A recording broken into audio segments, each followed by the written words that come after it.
my. Yeah. Know that in ages. Haven't heard that in some time. Yeah, but do you remember that Dave Chappelle was in Blue Streak? Hey, was it? Oh yeah, he was. I remember. Oh shit, he betrayed him. Reggie. He betrayed him. He was the driver, I think. And also, there's a bit where he finds him in the shop, and he's like, "Put your hands on the oodles and noodles." That's the first time they meet. Yeah. And then it's like, which flavor? Chicken or beef? Chicken or beef? Chicken or beef? I think it says beef. Oh my gosh. No, that was such a good film. Yeah, no, such a good film. They don't make films like that anymore. I don't think, okay, this is the whole thing about comedy. I think comedians hide behind the fact they used to tell like jokes that are really horrible, but like it's okay because it's behind humor and they don't actually mean it, you know? So comedy had like a kind of exit, you know, like I'm not actually being transphobic, homophobic, racist, it's just a joke. But now everything's so sensitive, comedians feel they can't do those type of jokes. And like, so now comedians and comedy has become really sanitized. It's not as risque, it's not as daring. Or they've gone the total other way of being over risque for no reason. Yeah, like, yeah. You know, like the Schwartz guys and that. Do you know what I mean? They're saying things to point out the ridiculousness or the stupidity of modern day society. And that's I feel comedy is basically a mirror. The people able to look at society and hold a mirror up to itself and say, you know that you say this is stupid all the time, yet you do it all the time. Yeah. Okay. So this is where the whole Andrew Schwartz thing, I feel a bit more that it has more nuance to it. Oh no, I'm not talking about Andrew Schwartz particularly. No, I mean, but like you brought him up, like you said. Yeah. No, he's an example because he's made so much head dying. Yeah, exactly. And I think he makes him particularly. I don't like his type of comedy because it doesn't come from experience; it comes from observation. Yeah, and that's a lot of comedy. You know, it's just that his observation, I feel, is rooted in a lot of anti-black. So that's where I'm just, for me personally, I'm not a fan of him. You can have black friends or Asian friends and still be racist. Like, I don't. I think. I don't think he's racist. I think that when, especially in America, you get challenged on something, you either double down, or you spend all the whole time saying, "Oh, some of my best friends are black. Some of my best friends are gay. Some of my best friends." So there's no winning that argument. Either way, and I'm not going to take his side on it because what he did was totally out of line because it wasn't in a forum of a comedy show. What he's done, it wasn't in a forum of a space where you can debate him either. Yes. So you can't check him on what he's saying. No. You're just gonna have to be a fanboy in a corner and echo. So it's a safe space for him to expound. And so yeah, you know why I feel like because he's in his studio.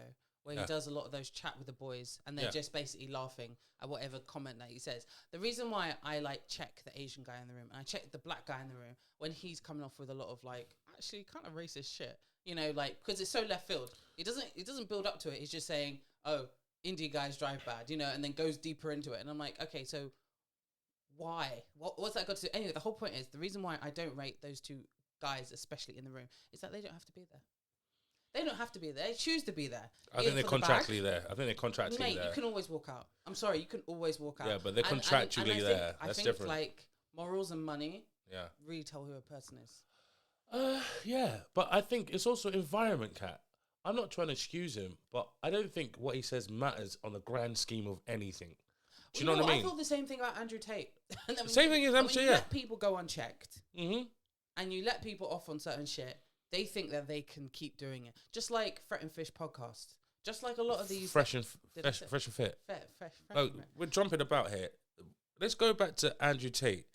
He has been picked up on what he says, but he's still got enough of an audience because of the nature of media these days. Social media, mainstream media, it's whoever's farting the loudest in the dirtiest way gets the most press. Yeah, but now they're checking him and shit. He's been doing this for years. No, I mean, he's been checked for shit for years, but the people that were checking him were just commenters. Yeah, exactly.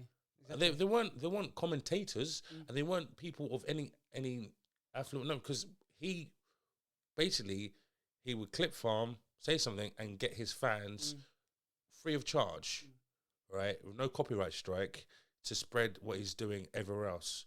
So even if he got banned, his stuff is going up online everywhere. And that's how he became famous and viral. But there's still, Kevin, do you see that woman, the Romanian girlfriend he had? She released a whole, like on Twitter, she released a whole document of all the stuff. And straight underneath is, but you chose to stay with him even though you knew what he was going through in Romania. And she's sending texts of like, I love beating you.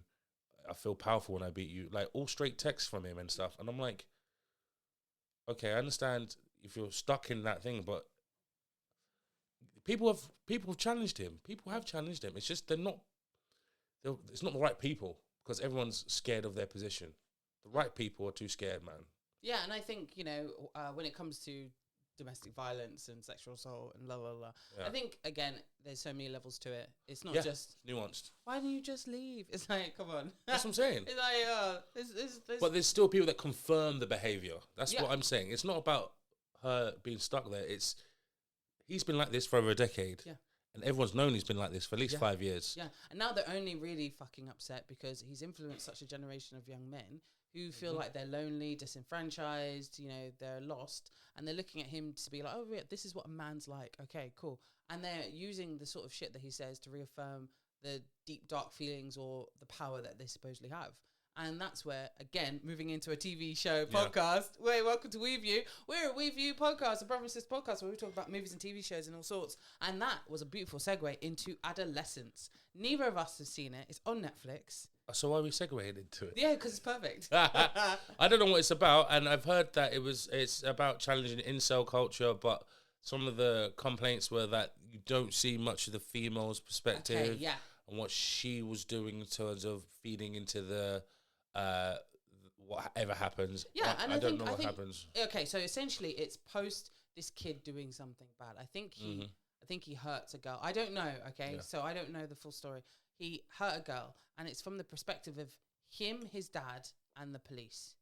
So it's kind of understanding that this boy grew up in a good home with a family, and yet he still fell through and was caught by media and whatnot, and he was manipulated to feel that the girl that he likes should respond to his like, and the fact that he got rejected, he then retaliated. I'm just doing this off what I've seen. Yeah, have you seen? Yeah. I could be completely wrong about the nuances and stuff, but essentially, it's like, I think it's possibly based off last year or the year before, where a boy who got rejected by a girl stabbed her and killed her. The one in South London, Croydon.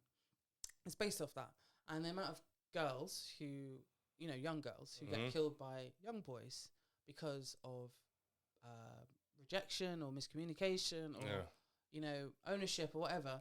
It's challenging that, and I think I understand why they've gone straight from the perspective of the boy and the family and whatnot and the school. Yeah, because it allows the boy to empathize with another boy's situation, and I see why they've done that. But when I watched some videos, it was about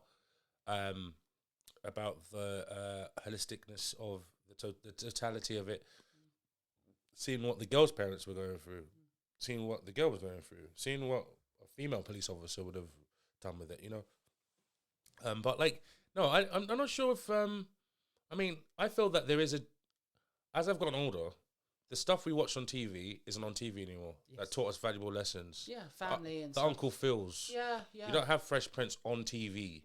That 4 channels, you're stuck with actually quite good, moralistically good things. Yeah. And we had like a really strong watershed. We weren't getting... Yeah, after 9 o'clock, that's when he started shooting and killing and busting and things. Now, if you go to YouTube, it's more censored than TV. Because they're But Alex, going off what you're saying, that family unit or that, older guy talking to a younger guy, no, that's not what you do. You should do this because this is better for you, da-da-da-da-da. Uncle. Uncle Phil actually had a really good lessons for him. Yeah. He really did. Even though, he chucked his best friend out of the house every time. But that's where you draw a line. Yeah, but he actually had some really good ideas when Will used to say things that were just out of pocket, He checked him. And also he showed him the relationship that he had with aren't Viv, you know, and what it is to like, you know, this is how you treat a woman and this is how you develop a family, you know, it's how you be a man. So yeah, those type of shows, we don't have that. Like even before Bill Cosby went crazy or whilst he was crazy, you had the Cosby Show. You had things like Sister Sister, you know, how a dad is. Things that we and had. white versions. Yeah. We had family shows. Yeah. Where are those? I want to say Everyone Loves Ray? everyone. Is it Everyone Loves Ray? No. Raymond. Raymond? Yeah. Everyone hates Chris. Everyone loves Raymond. I was like, everyone hates Chris. And then you had the Friends level of morality and stick to your own race and shit. I'm joking. No. Remember, Friends was based off a black show. Oh shit! Yeah. Yeah. Yeah. What was that Living show and called? Single. Oh yes, it Living. Yeah. Yeah, but you're always gonna have a 20-something, 30-something TV show. There's always been one. It's just that. Yeah, and it changes. Like IT Crowd, you could say, is a 20-something show. Yeah. Bunch of 20-somethings like figuring out life, living in a flat. You know. Someone sent me the Renim's first. You know the funeral episode, where it's the same as the smoking episode, isn't it? Which. IT Crowd. IT Crowd. There we go. Okay, cool. You said IT Crowd. You know what I was thinking? What? I was thinking something else. Okay. I was thinking the American one with Sheldon. Okay, cool. That's why I was like, smoking. All right, okay. I was like, I don't get a reference. With two big eyes. I was like, huh? You said IT Crowd. I know, but I was thinking the other one. What's that called? Cat tries to figure out something. What's in Cav's head? No, what? Okay. Cat. Yeah. The best intro, though, of all time on any TV show is the funeral episode of IT Crowd. Father! 100%. Best character intro. And it's not opening for the episode intro. I was like, best intro to a character. The best. Best intro to a character. When he's fighting with the priest. Oh, Alex. It goes you on. Can tell that was so improvised. But it goes on for too long, doesn't it? It goes because it was purely improvised. Unhand me, priest. Unhand me, priest. Alex, you know, I just want to say that to someone on the train. Just unhand me, priest. Unhand me, priest. Father. Well, I would have been like, got a popcorn out. I'm like, this is the best funeral ever. Alex. Back in those times, though, we'll have the 3310. And be like, I Oh, can't record nothing. I can't record anything. I mean, look, I just got to remember it. I mean, every time I get my camera, it's going to rise slowly from the ground. Like, it's like, Father. There's a second tape. What's a tape? I think he goes, what's a tape? Anyway, yeah, that was.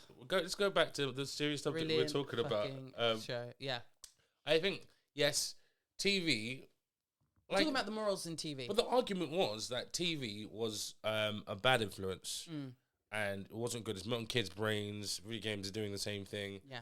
And it's up to the people that make the video games to tell a good story or the film to make a good story. Now we are very quickly going through a moralistic journey because we're asking questions rather than being taught it. We have to learn on our own because of social media. It's going to be, 30 seconds to 2 minutes a video, and you're getting quick answers, and it's all set up, and it's all a bit too, and it's kids teaching kids rather than you know what? Society. I hear what you mean. The world of influencer and short form media, for our short attention spans, have taken over. Actually, sitting down, listening, and absorbing something that has some type of like moralistic value, or even just a good story. Yeah, but take like Gogglebox, for example. Gogglebox, it shows you the end of the family being around the TV because now these people are being paid to sit and watch TV. But like, you used to be able to have that family unit. Now everyone's on the iPad watching what they want to watch. And yes, the option is good, but you're being fed by someone else, rather not your parents now. Your parents are saying, "Oh, watch this, is a great thing. Let's watch a wildlife show. It's on Wildlife on One." Well, okay, let me throw a curveball then. But the diversification of what we watch is very important because it allows different types of storytelling. Yeah. What is moral here isn't moral over there. You know, so if say a family of 4 all want to watch something different and they're not being held by dad, and they can actually watch on the iPad their own thing. Yeah. They're having a different, unique, new perspective rather than just watching Emmerdale with dad. they can watch something like, But what are they watching? National Geographic. I don't know what they're watching. But what if they're not watching National Geographic Alex, and then they're watching someone abuse someone online? Yeah. But then, really, one should have conversations with their children that they shouldn't have access to that. Do you know what I mean? Yeah, but it's a natural... Oh, Catherine. We've gone deeper. The natural thing to do is click onto the next thing or research the next thing, and it's not like they actively look for stuff like that. Yeah. It comes across your page. It comes down to the algorithm of what's been going on. Yeah. And so instead of your dad being your algorithm or Uncle Phil being your algorithm, a strange AI computer or algorithm being your algorithm. Yeah. And to be honest, that's what technology was naturally going to head to. It was going to head to things like that being, manipulated, so you watch a certain type of thing. It just comes down to, one, the government regulating it properly so that, it's not fair use, but it's limited and it's not as corruptive. It's not as manipulating. And two, people have the access, especially parents, to say, no, I don't want my kid to have access to X, Y, and Z, and you need to categorize what is bad on your website so that it can be behind that watershed. It's making that watershed again. Yeah, it's making that it's a clear delineation. Yeah. But I still feel that the guidance of people that have been through experiences to say, if you're not going to listen to me, watch this adventure film where everyone goes through a journey. Watch this TV show where it's not based on how many views and how much clicks it got the week before.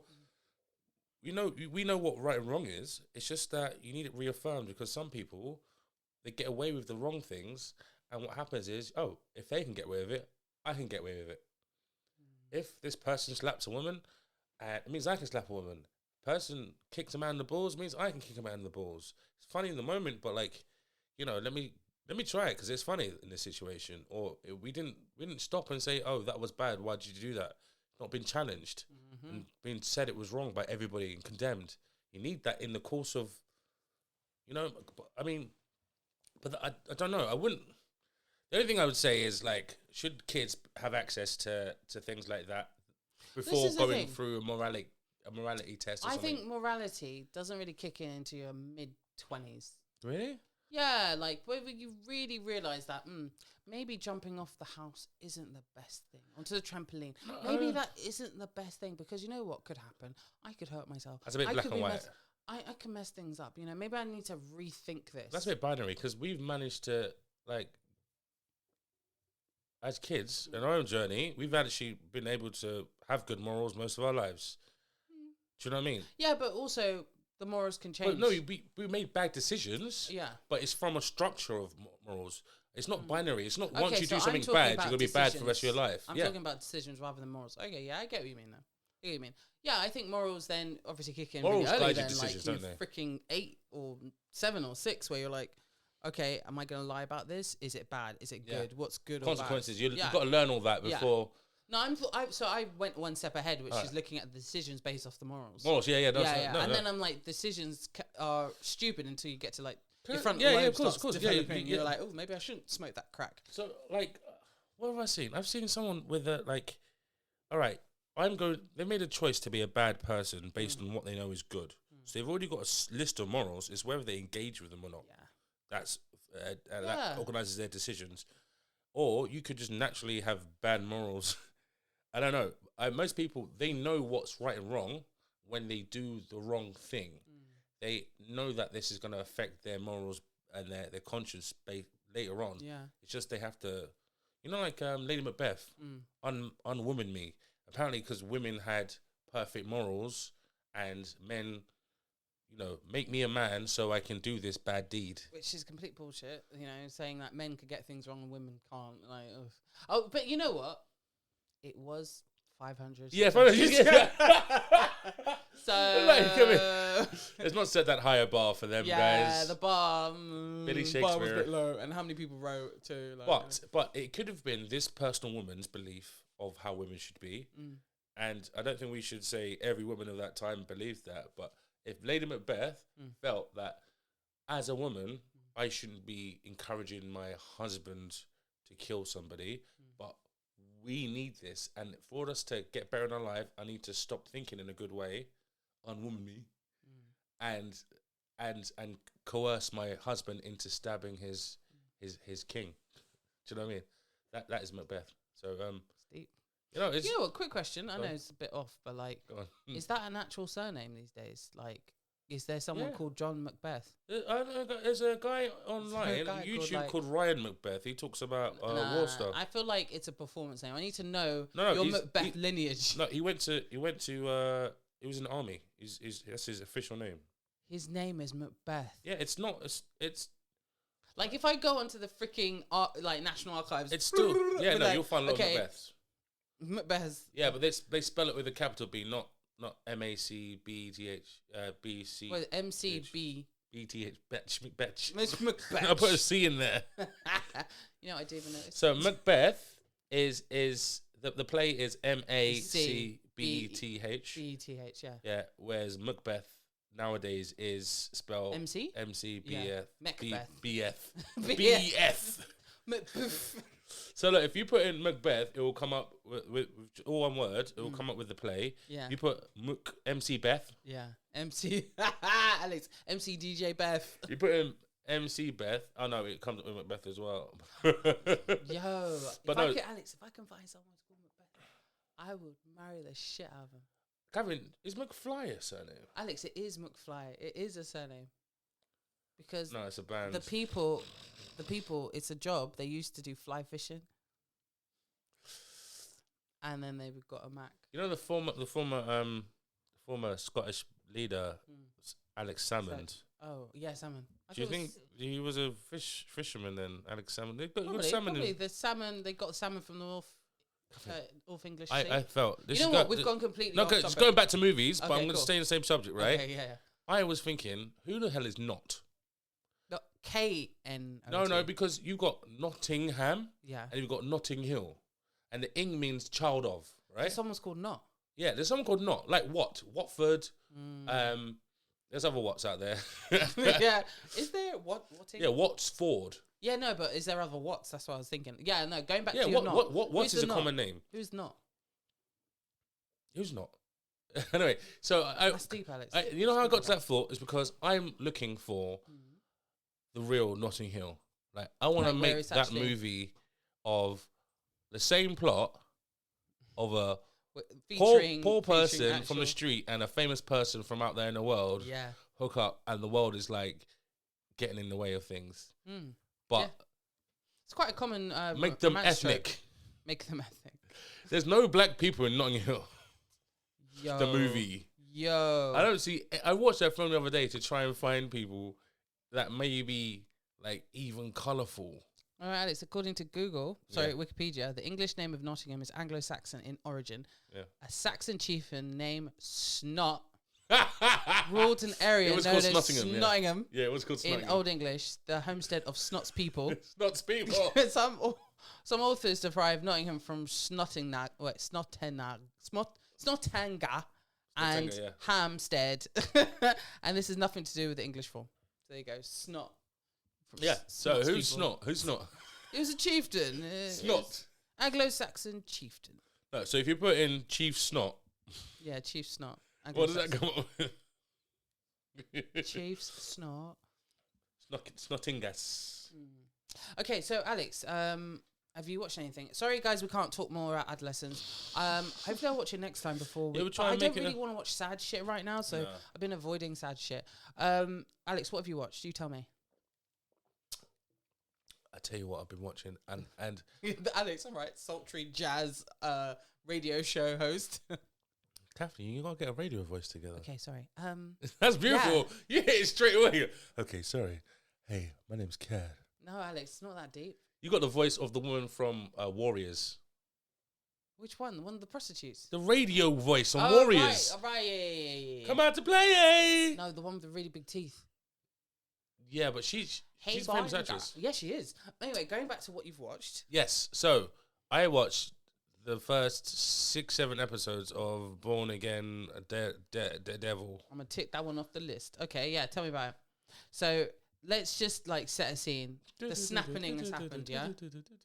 I don't mention it in this. Okay, so this is the Netflix Daredevil, now fully incorporated in Disney's Yeah, massive. because a couple of weeks MCU. ago, I'm sure we spoke about like the incident was mentioned, and No, this film, sorry, TV show, it starts off with a tragic, you lose a big character and it's heartbreaking, and it cuts to like a few years later or something like that.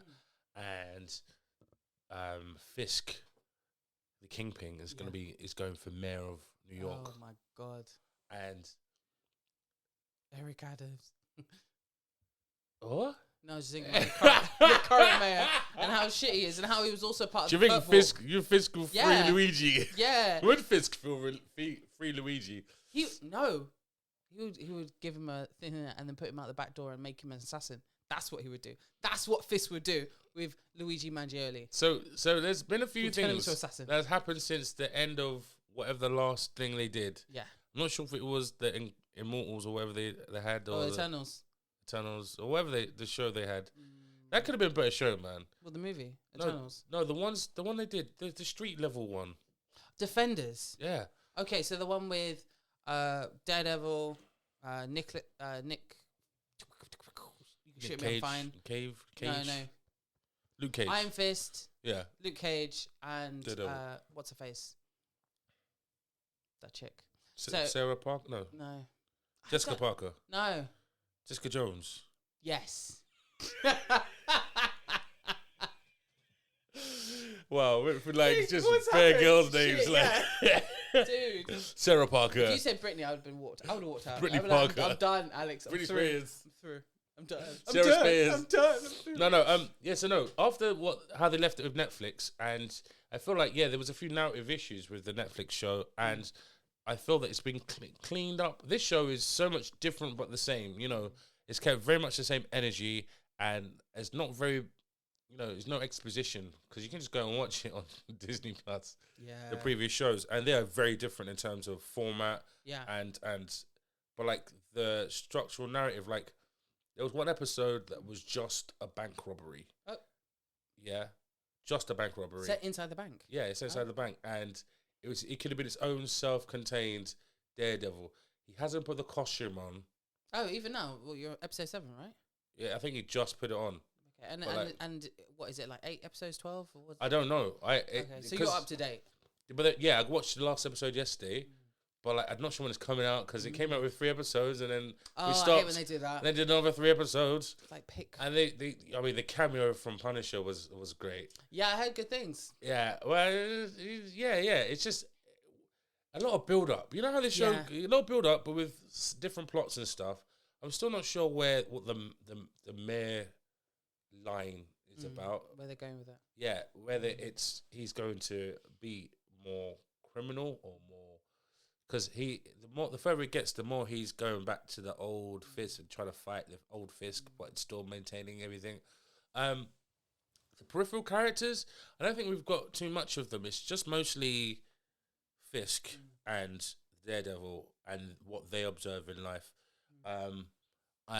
The mid-season storyline was very good. We had this guy called the White Tiger who he's defending for being a vigilante. Okay.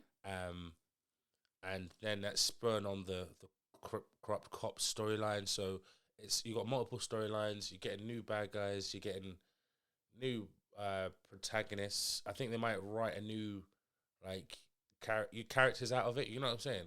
Which is like nicely done because you get another character's origin story in another TV show, which they used to do in comic books quite nicely. Yeah. So I'm enjoying it. I'm on the edge of my seat every episode. That's good. When you do get fights, they're visceral. You're like, powerful. It's a mixture It's of well filmed. It's a mixture of like Bourne times of not too much shaky camera, but visceral. Sometimes you're there. Sometimes you feel like you got punched. Yeah. Sometimes the violence is so mad that you're like, oh my God, he's not walking out for that. You know what's kind of interesting? Like, we were really into Daredevil when it first came out, and you got me into it because you showed me that one scene. The second in the episode. Corridor. Yeah, you showed me that scene in the corridor. But then they just start doing corridor fights. Yeah, because that was such a... And then I got into it because I was like, I don't give a fuck about Daredevil because, no offense, all I can think about is the world. Yeah, Ben Affleck. I'm like, fuck that shit. I remember what they gave us before. So, like, I wasn't it, but you showed me how it was choreographed, and I really enjoyed it. And I really liked more the down actor to earth and more visceral. Stardust. So I really like that actor. So I was like, yeah. love it. Let's get Charlie something. Slough? No, that's the... I was gonna say Hunnam for a sec. Yeah, I was gonna say that as well. I just don't not him. But you know, he's a really good actor. Charlie Hunnam. No, it's not Charlie Hunnam. Well, Charlie Hunnam, I think he's, you know what happens when certain actors are just, what's up? I don't even like his English accent, and he's English. Right. No, certain actors who get, not typecast, but they get so into a role, they're practically going method, and they haven't got out of it. Just like the actor who played Elvis, the last actor who played Elvis. Yeah. He got so into it that after Elvis, in interviews and stuff, he's still giving Elvis. Do you know what I mean? Yeah, but that's what I feel Charlie Hunnam stuck in Sons of Anarchy days. DiCaprio does that. DiCaprio plays 3 or 4 films where he has to have a strong American accent or something. Yeah. And like he stays that guy. Yeah, he does. And like, you know, maybe too close. Too close. So, all right, would you highly recommend to our His name's Charlie 5 Cox, listeners? by the way. Charlie Cox. Charlie Cox, really? Yeah. Daredevil's Charlie Cox. Wow, great name. Guys, It's a superhero name. Do you feel that, would you recommend this to our 5 I'm listeners? recommending it to you. So, yeah, is that yes then? Yes. And I don't think, I think you should watch the original shows because they're worth watching anyway. Oh, wait, But, well. The Daredevil. Yeah. Daredevil and Punisher. Wait. Season 1, Daredevil, yes. Season 2, Daredevil, yes. What's his face with the bullets? Punisher. No, Nick, what's Luke Cage. Okay, Season 1. Yeah. Yes. Okay, 100% yes. And the Punisher. Season 1. That's it. Don't watch the rest of them. Don't watch the rest of them. Everyone's like, Kat, why don't you say Jessica Jones? Because that actress looks good, can't act. Sorry. Kills it. The only good bit about that was, what's his face? The old Doctor Who. Dr. Tennant. Dr. Tennant. Dr. Tennant. Dr. Tennant. Dr. Tennant. David Tennant got a does boo-boo. an amazing job in that. Now, I would say I never gave it a chance because it just seemed too dark, always shot at night, no daytime shots. I'm like, I'm done with... that's why I didn't like the first Batman films. Did you ever see Batman in the day in those films? Or anything in the day? No. Like, it felt like it was nighttime the whole time. That's the whole point of Batman. He comes out at night. Batman doesn't come out in the day. Yeah, but that's Superman's crime time. doesn't stop. Crime doesn't sleep. Crime doesn't stop. Alex, you said it twice. That was perfect. Crime doesn't stop. Crime doesn't sleep. But no offense, Alex. I'm more likely to get robbed at night than I am in the day. Yeah. More likely to get robbed. So but like, that's when Batman comes out. You can't have Batman walking around in a full-ass black suit and trying to camouflage in the sun. In let's just do this quickly. Batman Returns. There's barely any Batman in it.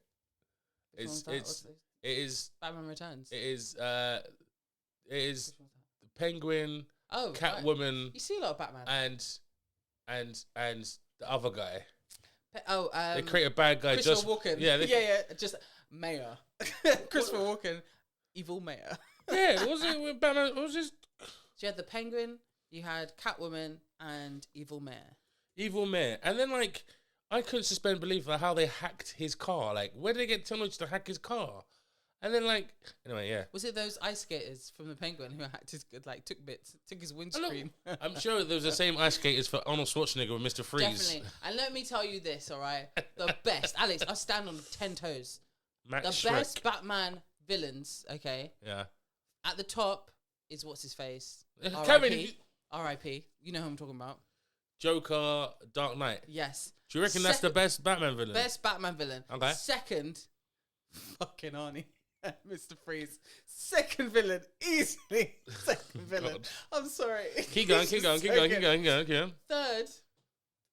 up for debate. Because I really did like Two-Face, but I thought he hammed it up too much. Tommy Lee Jones was a bit much. You know, it was a bit much. So actually, I'm going to say third is the new Riddler in Batman. You know, the Twilight Batman. I don't even remember. He is such a good villain. Twilight Batman. Twilight Batman. The whole storyline was brilliant, and he was an amazing, like, scarecrow hypnosis dude. So yeah. Well, who played him? The really tall guy from. Do you remember Girl Next Door? He's actually like a serious actor now. Oh, that guy, yeah, because he did lots of kid shit. It's always bride, never the bride. The nerdy dude. Nerdy dude. He was really fucking good. Like, really good. Dano. It's kind of hurtful when you see someone like that that's like, I loved you as a child actor, but now you're a bad guy all the time. Yeah, you're like, ooh. Do you know who does that to me? It does that to me. Two for Grace. Like, Two for Grace. The only person to get out of the 70s show with any kind of like normal But he shit. can't be a good bad guy because he still looks like Two for Grace. He still feels like that kid next door. Yeah, he does. That's an incel. Too much agitate. Do you know what I mean? Too much agitate. And he was in what, Predators? Do That's what I'm saying. He was the main bad guy. Serial killer. Like, serial killer came out right at the end. Yeah, and it's like, I knew there was something wrong with you. You say you're a surgeon, but I don't trust you, man. Like, everyone got sent to that planet for bad reasons. Oh my god. Bad reasons, but they all had hearts of gold, except for two for Christ. Yeah. Anyway, okay, thanks for that, Alex. Just really quickly bounce off what you were saying in terms of Daredevil. Do you think, like, loads of information came out about the MCU going forward? Do you think Daredevil is going to be pinnacle in the new revamping of the MCU, or do you think they're just feeding fans?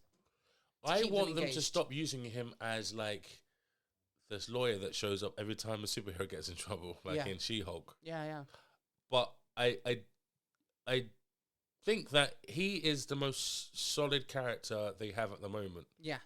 Captain America, I've not seen any. Have you seen Brave New World yet? Yeah, I did. Cool. But like, it was a really long therapy session. It was. I can say that from the depth of myself. It was a very long therapy session. No, that's what I'm saying. I can't bring myself to watch it yet. So, because you haven't seen like Captain America and the Falcon, there's no point in watching it. What do you mean? I did see it. Did you? The TV show? Yeah. You watched it? Yeah, we talked about it. Yeah, I feel like you said I don't want to watch it. Captain America and the Winter Soldier. Yeah, that one, yeah. Yeah, I watched the whole thing. Wow. And it made no sense still. that light-skinned brother, what was his point? What light-skinned brother? The guy... Which guy? You said you watched it just now. I'm asking you, who are you talking about? One of the main antagonists at the first few episodes. Oh, the girl, the mixed race girl. No, the guy. I know you're talking about. The guy who looks like Doc Brown. Doc Brown. You know Doc Brown, right? Yeah. I've seen him everywhere the last like 4 or 5 days. I'm just glad he's alive because he's getting old, man. Not Doc Brown from fucking... Which Doc Brown are you talking about? Zadie Smith's brother. I think I know who you're talking about. Type it in your fucking computer now. I thought you were talking about Back to the Future. I said light-skinned brother. I don't mean dying brother. I don't mean... He didn't say how light. Didn't say how light. Oh, yeah, I put Dr. Brown. I got some... I got some random guy. Right, sorry, I'm going to die. Zadie Smith. Zadie Smith's brother. Okay. All right, yeah. I'm going to be so embarrassed when I'm like, oh, that guy. Ben Bailey Smith. Oh, yeah, I think I know who you're talking about. I haven't seen him in a lot of things. Everyone used to get him mixed up with... I just put Doc in, and it's there. Do you know what I'm talking about, Gavin? I think so. Let me move this around so you can see who I'm looking at. This dude. Yeah, same dude. Oh, his name is actually Doc. Yeah. Oh, shit. But, like, so basically, he gets pissed off when people call him Reggie Yates. Reggie Yates. Why would people mix him up with Reggie Yates? They look completely different. See, that's just racist. You call him generic black guy. Oh, shit, my part is dying. I just realised. Oh, dear. I need to water everything. Generic black guy. I didn't... And what happened was they gave him a stupid white suit at the end of it, and he looks stupid. Yeah. I think we expect more, but, you know, it's hard to expect more when we... Yeah, it's hard to expect Who would you have wanted to be the Captain America? Who would you wanted to take up that mantle at the end of Endgame? I personally, because they hadn't introduced the MCU in terms of the multiverse yet. Yes. I would have preferred the role to have been left empty, and then for them to use a character from a different multiverse. Yeah. I would prefer that, and kept the same actor. Yeah. But almost like he's like fresh from the 1940s again, you know? Yeah. Oh, I would have liked that, and I don't know, a 1940s which had the war, but it was going terribly or something. So it's still like an army sort of. Wow, a bit hardened, a bit more grizzly. Yeah, I would have almost like not a Wolverine, but like a darker version of Captain America. One whose morals are not like save the day. It's more like I need to save my group, and that means if y'all gotta die, you gotta die. You know. Yeah, so I would prefer that. I think that's interesting. I think he would have, like, the guy who plays Falcon. I think he's such a good actor, Andrew Mackie. Yeah. I freaking love him. But there's expectations on him being. And the problem is they keep wrapping him around that I'm a therapist. I've come out of the war and I'm a better person. I want to make everyone a great person. I'm like, I need you to deal with what's going on and say, you're a bad guy. You need to get there's repercussions for your actions. Captain America just put his hood on and ran at it. Yeah. He didn't try and talk it out. He did. There was no like, let's sit down and have a cup of tea. He led by example. Yeah. He led by example. But I think a modern version of Captain America should actually talk it out. But I think that's too developed for the cinema. I think that's more of a TV show thing. I think they should have done that in the TV show. But I feel like they didn't. And then they wrapped it around with the whole race, and it became like more about race than about the actual role. No, I think he needs to be a superhero with superpowers. Yeah, maybe they should have given him the... He needs superpowers, whether by accident or by... He needs to upgrade. The problem is, he is the weakest Captain America because he doesn't have the ability to go toe-to-toe with someone that's superpowered. Yep. To take a beating, hit a wall... Can't take a smack from the Hulk, go through a wall. So enemies have to be I don't know human how level. He fought this Hulk. I don't know how he fought the Red Hulk. The Red Hulk's meant to be Hulk supered up. I'm like, you took a smack from the Red Hulk? There should be a hole in your body where your organs were. And I don't even want to talk about Harrison Ford. I don't know. I feel like he's run out of money because he's done a lot of really bad things in the last, not bad things like in the world bad, but bad movies in the last He and 5 Bruce years. Willis have phoned in every single film. Bruce Willis, he said, I've retired. And here's my likeness. I'm going to sell it to you if you want to use it. But I've retired. Because medically, he's had to, remember? Yeah, he's had to, yeah. Yeah. But like the last 10 films he's done, he really hasn't tried. But I feel like that's in the sense of, I've written it off. I'm just going out into the sun. Thanks, guys. Yeah. Whereas Harrison Ford has come back. He's come back and is trying to take up his old roles and do almost cameos as his old character and trying to get the same accolades. Nah, mate. No one cares about Indiana Jones 5. That was one of the worst movies of last year. I mean, I still haven't seen it. Alex. It wasn't Crystal Skull. Alex, yes. Look me in the eye. Look me in my eye. Me eye. Alex. Go say hi. Me hi. Look at me hi. Alex. It was Dungeons and Dragons 2000 bad. No. But with a really souped up budget. No. Wait. Did they go Africa? Yeah, for 5 minutes. And it's always like, like Morocco, somewhere. Yeah. That TikTok of loads of people going, like Arabic movie. Welcome, my friend. It was very much like, we're going to Morocco because there's a card game that we need to like get some information for to get to where there's secret places to get the thing. It's that type of thing. That's the only reason they were in Africa because, what's her face? Like, they tried to make, what's her face? She's from Fleabag. They tried to make her big. Phoebe Waller-Bridge. They tried to make her big. In the moment. She's in the moment. Not, I feel really bad for saying this. She's not a Hollywood actress. She could be, but like I she's think not she a needs Hollywood to actress. Be a character that she's a stage actress or a TV BBC production actress. She's not a Hollywood actress because she is dry. I don't think she is a lead. She's not a lead. I think she'd be a funny, quippy friend. Yeah. I think she'd be maybe a love interest that the guy didn't realize he loved at the end of the movie. She can't bring a certain gravity, and that's because I haven't seen her do it. I'm not saying she can or can't. But I'm thinking that if she worked, what's her actress's name? Anyway, Phoebe Waller-Bridge, because she is, daughter of Lord la la la. No, I think I've met someone exactly like her before. She reminds me of Daisy Ridley. Yes, no. Alex, yes. No. That classic British, I'm really good on stage. No, she's got a Plantagenet face. She looks straight out of like Alex, stop it. Richard III, like my parents are cousins, sort of thing, right? Charles III. No, we don't speak ill of the king. We don't speak about the king. Let's speak ill of the king. Alex. Sorry. Alex, what is with you and women with big chins? What is with you and women with big or unusual chins? I want one girl with a big chin. Alex, Drew Barrymore.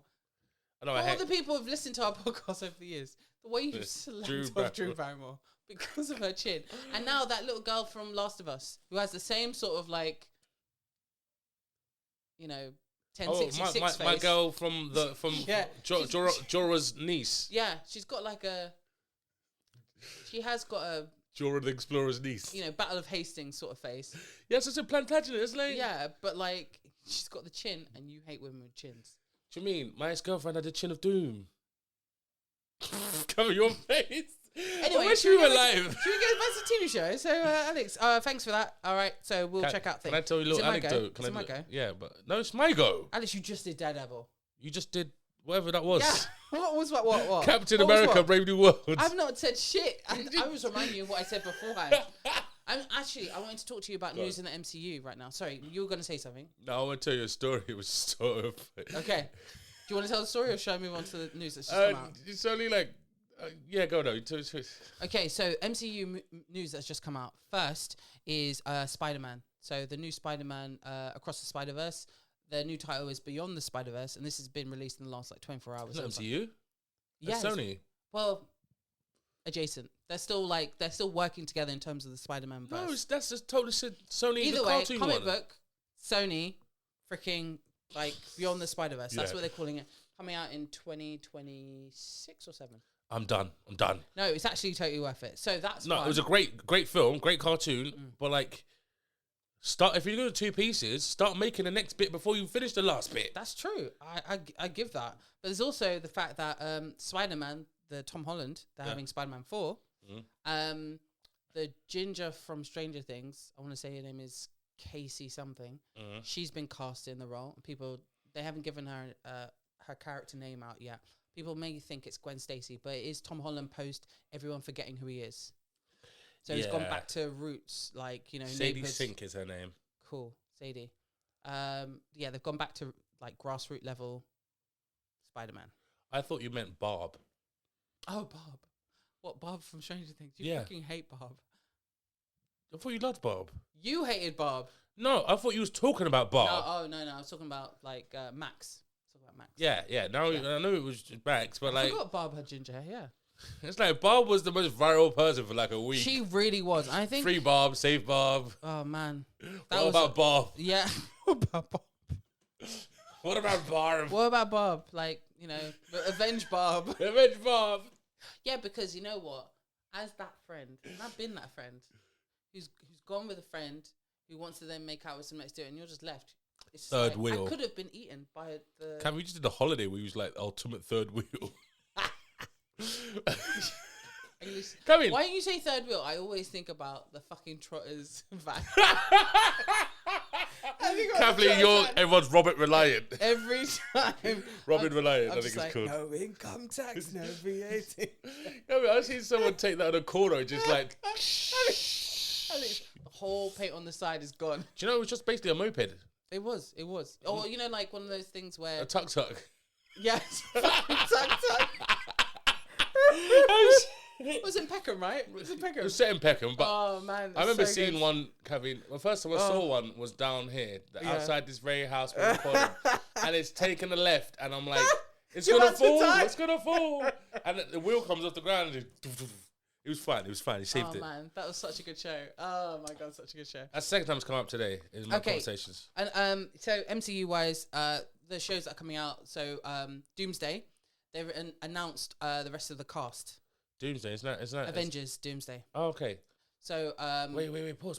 Yeah. Why would they do that if Doomsday is specifically a Warner Brothers DC thing? It's not a Warner Brothers DC thing. No, Doomsday is a character from Warner Brothers. Oh, they're calling it Doomsday. Yeah, that's what I'm saying. Because Alex, they're throwing the hat back in the ring. MCU versus Warner Brothers. Because Warner Brothers, funny enough, are doing better. They are. Since they caught what's his face, the director of Guardians. Since they have him now leading the Zach. No, the one James Gunn. Since they have Gunn, James Gunn leading the way, and he's stripped it clean. Everyone's excited about the new Superman this year. Supergirl's been announced for next year. All these amazing directors are coming out and they're taking on bigger characters. It's looking really good. Cap. I would never start a Superman trailer with him whistling for a dog. I would every time, every fucking time. The problem is, right?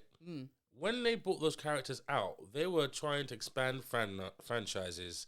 And you can't take them seriously because they're like, who wants to watch Superdog? Like, why not? It's like a gimmick character that's become. Do you know like Cyclops when they did him as a man with a goatee and thing? It's sort of disturbing in the same costume. You know, it reminds me of Howard the Duck. You know, that kind of a meme character who then they took further and made it reality. Yeah. But I think the whole Superman thing is gonna come out really well because they're doing Superman, the super family. But actually based off like the comic in terms of the morals, in terms of like who he is, and son of Krypton, and it's not. I've just fallen from the sky and found my mum and dad. It is like bang. He is a reporter. He is Lois Lane. This is Superman. So has the Flash fucked this all up or something, or is there like? The Flash movie. Oh yeah. Well, Flash. Oh yeah, the Flash film. Was that done? Was that universe channel? Or did you change the whole timeline? He's done nothing. They just went snip. Well, let's not talk about that. New people. So they're not even going to bring any of that up. The DCEU is now dead. Well, I think they're calling it the DC extended something. The DCEU is dead. Yeah, now it's the DCGU. Yeah, something else. I can't remember what it's called. DC Gun Universe. Yeah, the DC Gundam. That's what it is. Gundam. So those are the things. So the Doomsday film, I think, is a two-parter. Yeah. They've just announced the cast, and X-Men are coming back. Yes, coming back. Yes, they weren't anywhere. What do you mean? The MCU are finally introducing the X-Men, and they're introducing the X-Men. They're not introducing the First Class. They're introducing 1990 something X-Men. X-Men 96. I think it was 96. I feel 94. 94 X-Men. No, it was 2001 or something. Or the Black Leather X-Men. Yes, Black Leather X-Men. Fuck them. Yeah, but without the women, which is a bit weird. Can I just say? Except for Mystique. So we've got the original Mystique. No. We've got Ian McKellen. Patrick Stewart hasn't been announced, which is weird. But we've got. I heard he was announced. I don't know. I heard he was back. Is for he two back? movies. I don't know. We've got, funny enough, Gambit, but it's the Gambit, last year's Gambit. What's his face? Magic Mike Gambit. Magic Mike with the cards. We've got Magic Mike with cards. Magic Mike with the cards. We've got James Marsden. So the first Cyclops. Cyclops, yeah. We've got the Scottish dude is so they're all going to die in this movie because they're all too old to play these roles. I don't know. But it's Doomsday or is it Secret so Wars? No Jean Grey. No Jean Grey. They're doing the Secret Wars film. No Jean Grey. No Storm. I'm like, where's the women? Except for Mystique. Where's the women, people? Because they're going to make Mystique the leader of the gang or something like that. You see how they did it with the new class? They're like, that actual franchise of the new class into maybe the last X-Men film. They were right, weren't they? Up until the Apocalypse. Mm-hmm. Man. Yeah, until Apocalypse. Days of Future Past was amazing. But it's just some MCU moves. Jay and Silent Bob are coming to Call of Duty. That's interesting. Didn't see that come in. Did you see that last movie they did? No. Oh yeah, I did. I did see the last one. It's like Jay and Silent Bob Strike Back. Yeah. That was that's the one we watched when we were kids. Yeah, I like that one. And then it was Jay and Silent Bob Returns or something like that. Yeah, but then you see like their kids and stuff. It was quite good. It was good as a family sort of like look at what we've done sort of thing. But I'm sort of like, man, one of those guys just stand outside the. Okay, so that's what it looks like, Alex. Disney Marvel schedule. Yeah, they just updated the font, but yeah, that's what it's. Doomsday. It's just gonna be Doom. Yeah, it's good. It's all about Doom, really. Halle Berry is close to finalising her deal, so possibly she's returning. I'm looking up the Marvel schedule. And Spider-Man's called Brand New Day. The new Spider-Man 4. Okay, let's. They're playing that one last day. Do you know One Last Day? If when the world changes, forgets him. Yeah, because it's based off that way. So the world forgets him. Yeah, because in the Civil War, he comes out for Iron Man makes him come out as who he is, and then I think he loses someone, or someone dies, and he gets one last day with them remembering him, and then deletes it. I can't remember how it went, but it was like that's deep, man. But this is when Spider-Man was going bald and everything. He was just walking around with a bald head. I love that version of Spider-Man. Well, and this is after he was a clone. I thought he was a clone. Just didn't know he wasn't a clone. I'm trying to look at the schedule. Because last night, I think there was like a Cineworld con or something. Oh, wow. All this stuff got released. Toy Story 5, Shrek 5. Any new franchises there? I can't see them. Oh, right. So we've got, what's it face? Clayface? Clayface. We've got Hunt for Gollum. Unforgotten. Yeah, Supergirl. Supergirl. Yeah, Toy Story 5. Alex, Hail Mary by Andy Weir. So that's another like out in space sort of thing. Fast and Furious Part 2. I think the Minions. Oh, the new film with Mandalorian and Grogu. Yo. Jumanji 3. Hunger Games, a prequel. The Odyssey. But that's what's his face? Christopher Nolan's Odyssey. Mario Bros 2, Street Fighter, Scream 7, Alex Masters of the Universe. Wait, is there a Blade? Is there a Black Panther? Blade got wiped. Blade got wiped fully. Is that because of that one cameo? I don't know. I love the way that everyone thought that Ryan Reynolds and Wesley Snipes didn't like each other after that Blade Trinity movie. That's quite interesting.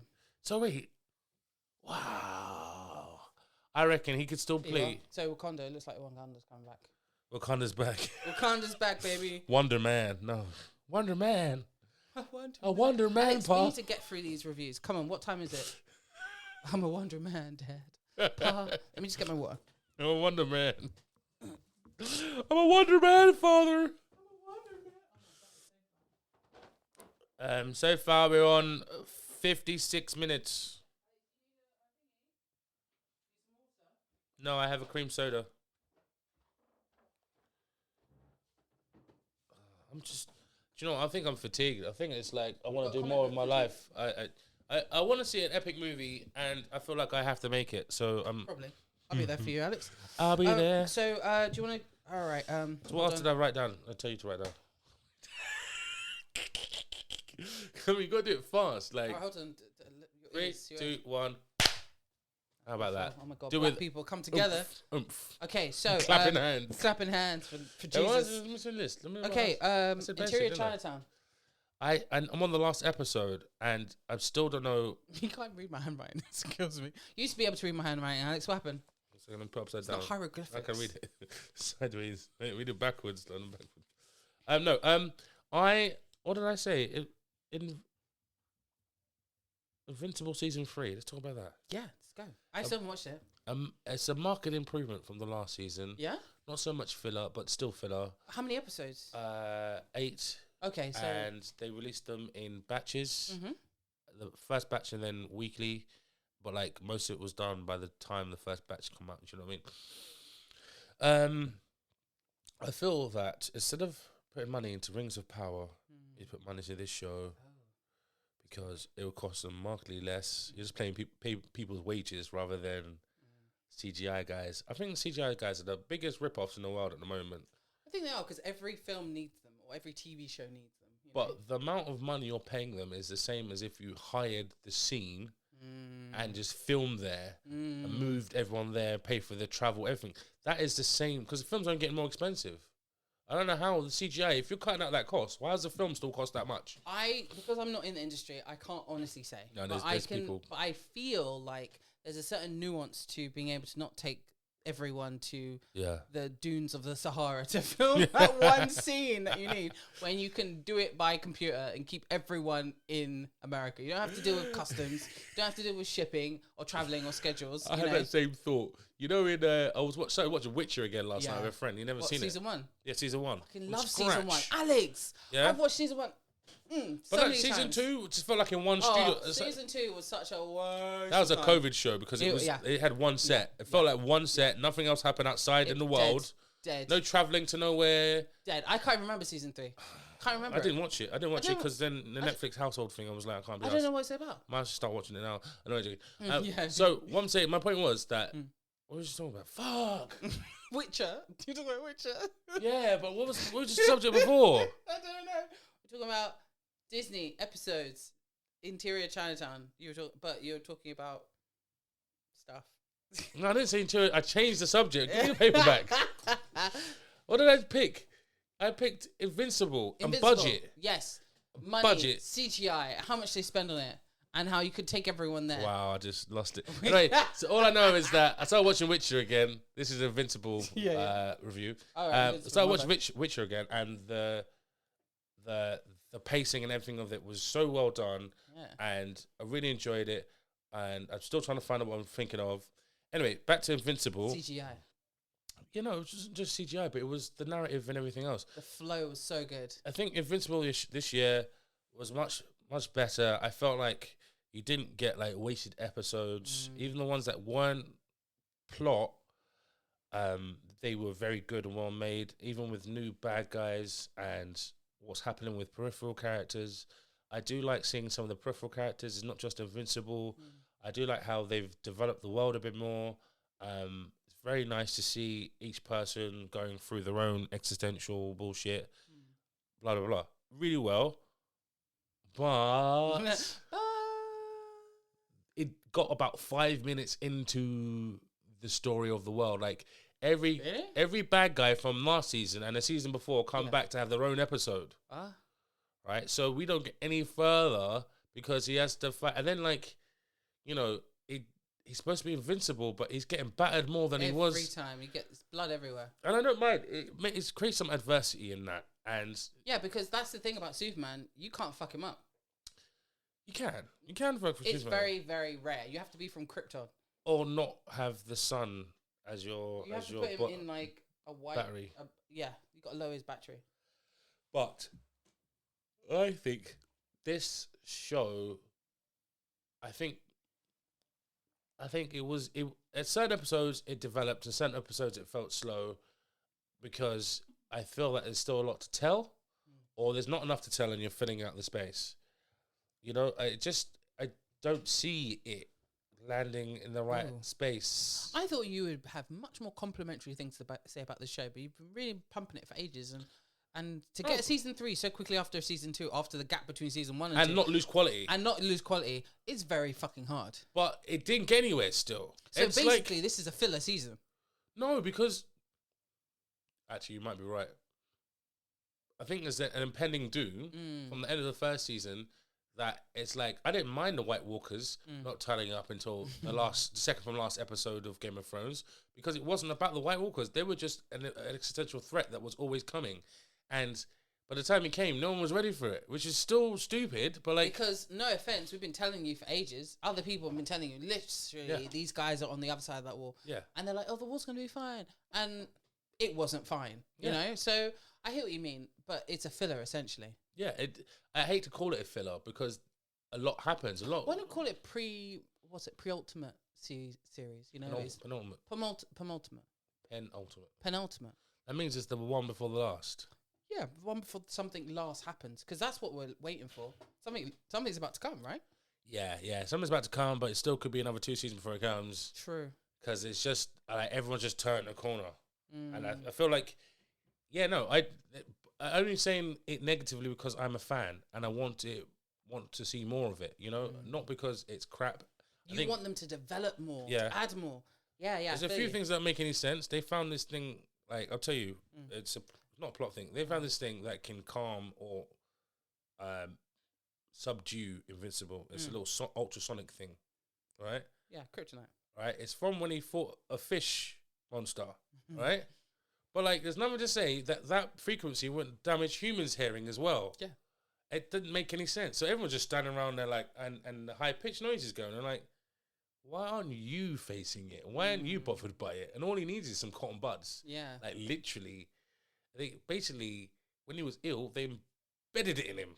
Oh, ouch. They put a chip in his head. Why would they do that? They did that. And then so that to control him? Yeah, when he got beaten up last time, they had him in the ICU and they put a chip in his head. Yeah. That's so deep. It goes, and that's the plot thing. Anyway, the next time they use it, they've got it on walls. But it's already in his head. No, he's took it out by this point. Oh, but everyone else can hear it now. But they should all be on the floor like, Yeah.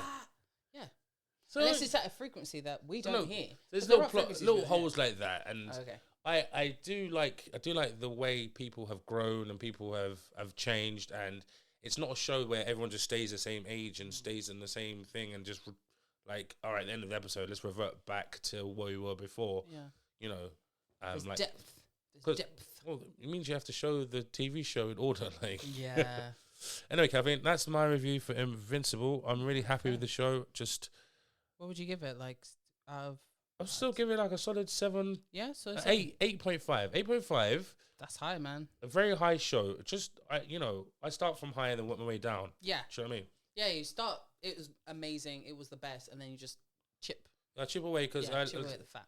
Yeah, it's like Christopher Nolan movies. They look brilliant until you actually start to think about it. And then you're like, wait, huh? Yeah. How did it get me again? I was Tom fooled. Tom fooled. Tom fooled. I was Tom fooled. I was Tom goddamn fooled. I wasn't just fooled. I was Tom fooled. What if there's a guy called Tom Fool?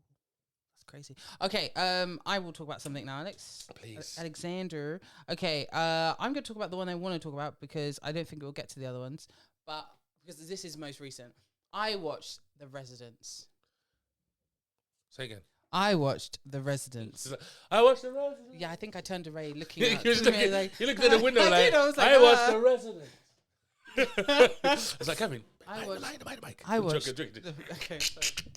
Good. You watched Resident? Yes. It's on Netflix. It's a TV show that is basically a kind of Agatha Christie whodunit. I've heard about this. Is it Netflix, yeah? Yeah, Netflix. It's got the actress who played Crazy Eyes in Orange is the New Black. She plays this kind of, I don't know if the term is correct anymore, high-functioning autistic. I think that's the wrong term. A neurospicy detective who uncovers the truth of a murder in the White House. Is that Uzo Duba? Yes. Okay. She is really engaging. The storyline's really good. The cast is absolutely amazing. It's funny and it's really clever. I ended up just, when you sit down and like, I'm just going to watch an episode. And next thing you know, you're like, wow, next. Keep it going. The few points that I gasped, if I had pearls, I was clutching them. I really did like the fact that because of what happened, a murder, it shows different perspectives of her interviewing different people to engage the story. Yeah. Yeah. And it also brings the politics of it. So you've got in the present day, there's a Senate hearing.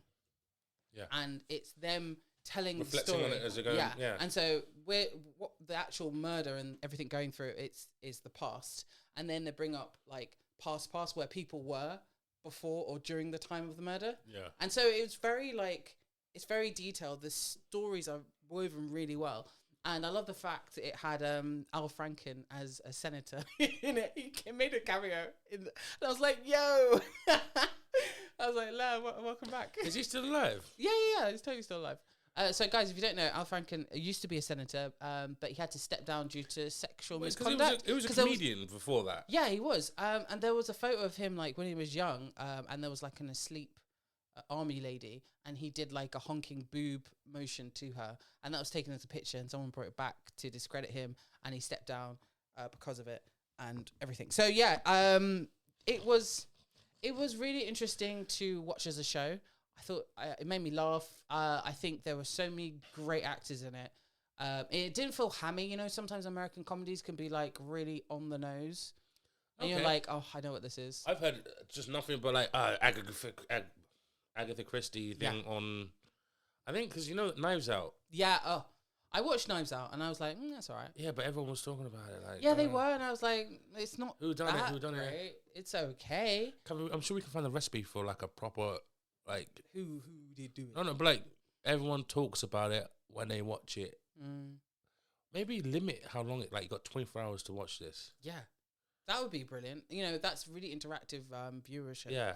I really did like this, Alex, and I hope maybe watch it online because I really did like it. Yeah, I'm gonna get a chance. I'm gonna try it. I'm gonna try and watch Netflix here, and then leave it on the website until I get home. Yeah, and see what happens. And then put a VPN on. Yeah, that's a banging idea. Because it's computer ID. Yes. If the computer's at the residence and has been a regular user, if I go back home and use the VPN from UK, I should be able to use Netflix. Yeah, 100%. But the other day, like I said, I was watching Witcher yesterday, and I looked at Netflix and my eyes was like, there's too many things to watch. It's just all over the place. Films. No, I think that was a good segue actually, because Netflix have been fucking us around, Alex, for a long time. I'm not sure. I think they have, because I think what I really don't like is the fact when I pay a monthly subscription, I'm expecting that I partially own what I'm watching. But actually, I'm not. I'm just paying to enter in the door. It's like a gym membership. I don't own any of the machines inside the gym. You know, and if I stop paying that membership, I don't have access to that gym. And it's the same thing with Netflix. Yeah. What we've done is given up buying the physical products. The tapes, the DVDs, the VHS, whatever. We haven't got those anymore. We had Pride. You used to get a box. Dude, I was whinging to Mr. T about the fact I used to have my DVD collection until Mum went on one of her business things. And I lost my DVD collection. And now I don't have, like, a stack of DVDs anymore. But you can literally go to CEX or any of those secondhand shops, and you could get a DVD for £1. I'm more annoyed that there's things that aren't available online. Oh, I felt like watching this film. Yes, yeah. I haven't seen it in years. Where is it? And you go look for it. You have to go through 5 different services, and the ones that the company that made it have a service, but they haven't put it online. Yes. I just realized I was paying for Sony Core. What the fuck is that? It is all Sony's library. Stop it. So is it a streaming service? Like you can click it and play? Yeah, it's on your PlayStation now. On your PlayStation 5, if you go to Sony Core. Yeah, it's there. I'm paying it for. It's part of my PlayStation subscription. No, that's different. It's part of your PlayStation. Yeah, but I didn't know it was there. Oh, yeah. Right. So you've got that as a viewing. The Spider-Mans are there. The Venoms are there. What? All the Sony stuff. There's some classics. This is the problem, Alex. When we just had Netflix and maybe Prime, that was doable. There were 2 places to look for stuff. Yeah. That was doable. If you didn't have it, you just go to Blockbusters or someone local and just buy it. Now, every single fucking studio has their own streaming service. Like, if I want to watch Star Trek Discovery, it's no longer on Netflix. I have to go to Paramount Plus. They've got their own thing. And they're expanding on the Star Trek universe right now. I don't have access to that because I'm not paying for another streaming service. Do you know what I mean? That's crazy. I feel already like... And so, when you get there, when you're looking at places like Netflix and you're seeing there's an abundance of stuff, but like, I don't have time to like watch all the trailers for them. Yeah. And it's like we haven't responded to enough messages or in a group chat, and you're like, oh, I don't know what this is about anymore. I can't even engage. Too long to read. Yeah. Do you know what I mean? When you spit out a whole bunch of stuff, it's hard to. It's just gonna walk away. It's too. It's not even broke down well in genres. When you search for something, it gives you 10 other things, even though it's still there. You know, some people have different things on the algorithm than I do, and you're like, why do you have that? Why can't I watch it at my house? Yeah. There isn't any democracy to it. We know what I hate the most. This is the bit I hate the most. So Netflix especially. If you watch something like fucking, I don't know, Speed. Speed. They'll, and you finish it, they'll suddenly open a new stream, a new line of, because you watched Speed, you may want to see these other ones. I'm like, I did want to see Die Hard. Why was it not already offered to me? Why did I have to watch Speed before you recommended all these other titles, that I did want to fucking watch, but I couldn't watch because it wasn't there, so I ended up watching Speed. Like, that I don't like. And all of them, I don't think there is one good interface. No. Like, they've all got problems. 1 second. Someone just removed... Sorry, I just got this mad message. No, I've got to say, when it comes down to it, the best one that's easiest to navigate, I don't know anymore. Okay, let's look at the categories that we picked. Okay, so in terms of streaming services, we picked ones that are really funny, and let's just do a few. Best logo. Who's got the best logo? Best logo. One that you recognise. You're like, boom. I think Netflix has the most identifiable one. I'd think Disney, actually. Because Disney have done the classic over and then does a plus. The plus, yeah. Which is very clever. Then they've copied Prime with the smile doing the same thing. That's true. But didn't Prime do this whole like step thing that moved? When you opened it, it was like... And then it was like... All right, it used to be... Yeah. I'm trying to think. Now TV's just now... now TV don't Sony just said Sony Core. I think Sony's is sweet, though, because it's just so crisp. Really? It's like... Ching. Yeah. Sony's is nice. I don't like it. It just says Sony Core in plain letters. No, I'm thinking about the Sony at the front of a movie rather than Sony Core. It's called Sony Core. That is such a dodgy name. I know, really because this is we're in the age of like. Okay, let's pick who has the best Pictures logo? Core. So I'm saying Netflix. Netflix. I'm gonna say Disney Plus. Yeah, cool. Yeah. All right. About So that. best user interface. The best interface, the most smoothest, might have to be Apple Plus. You know TV. what? You know. Aha. Aha. I give you that one. Maybe. Coming to America. Yeah, you're coming to America. Aha.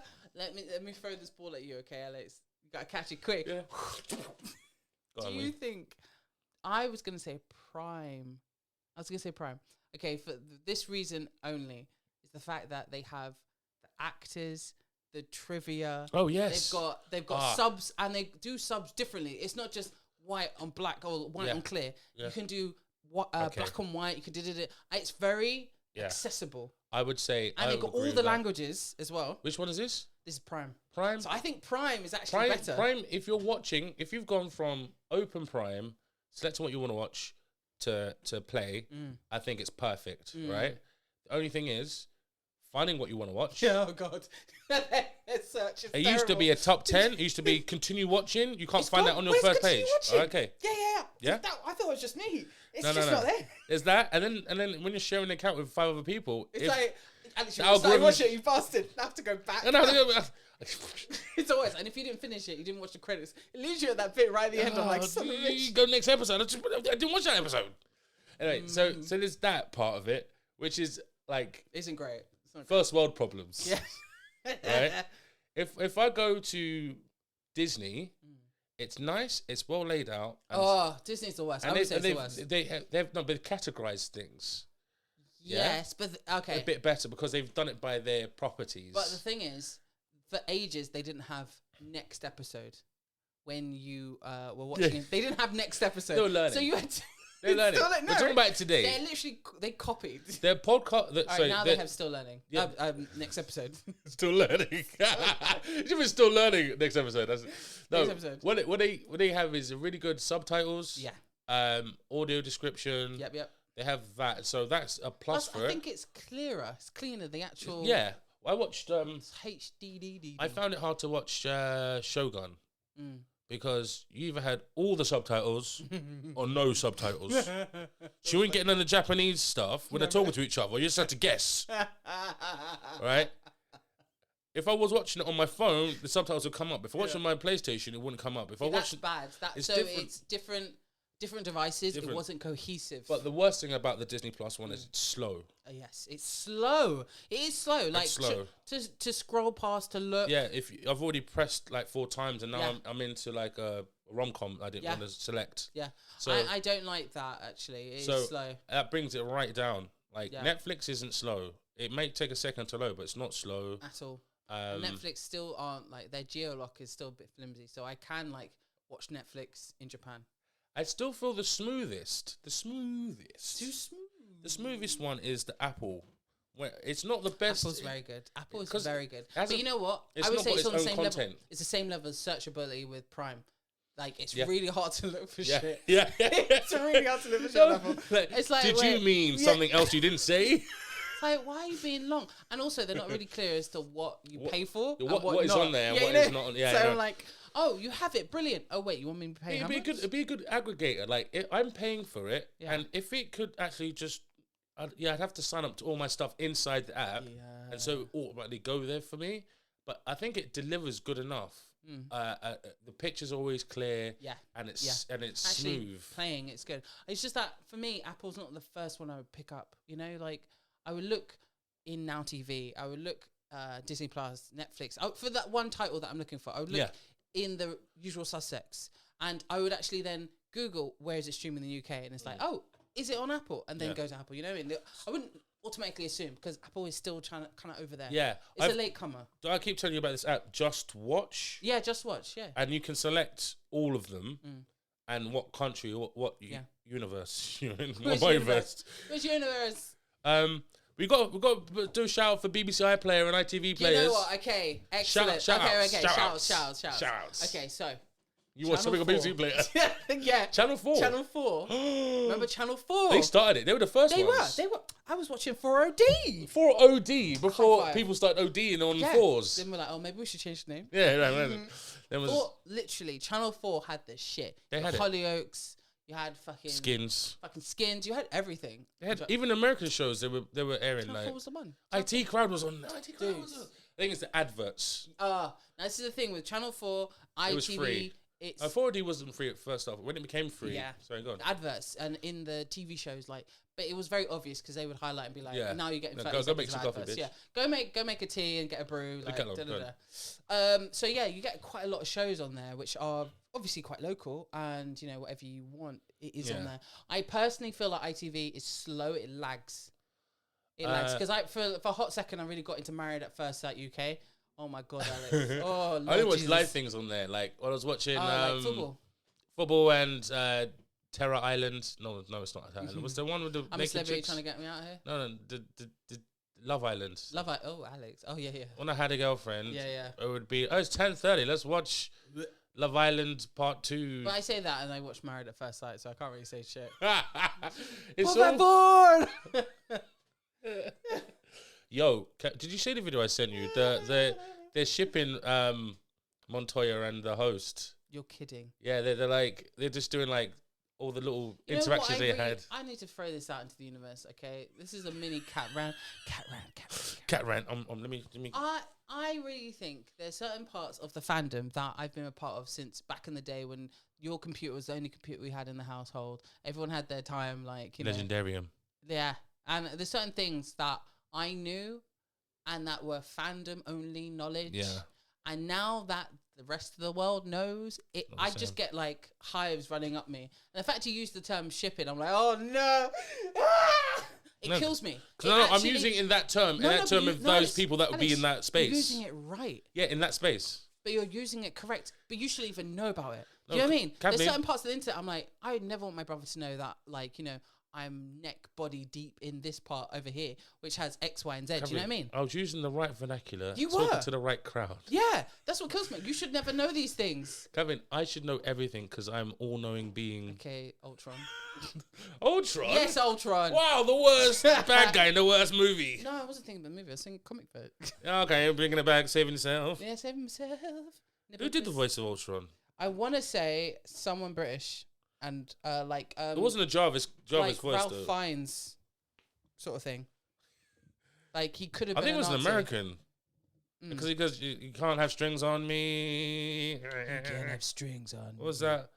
Oh man, that was the worst thing. How you killed Jarvis, man? That fucked me up. No, he turned into what's his name? You got another job out of it. You got another job. James Spader. James Spader. That makes way more sense. He is so sinister. Like, the only time I ever trusted him was when he's in Stargate. Outside of that, like the blacklist and everything, I'm like, there's always something up your sleeve, mate.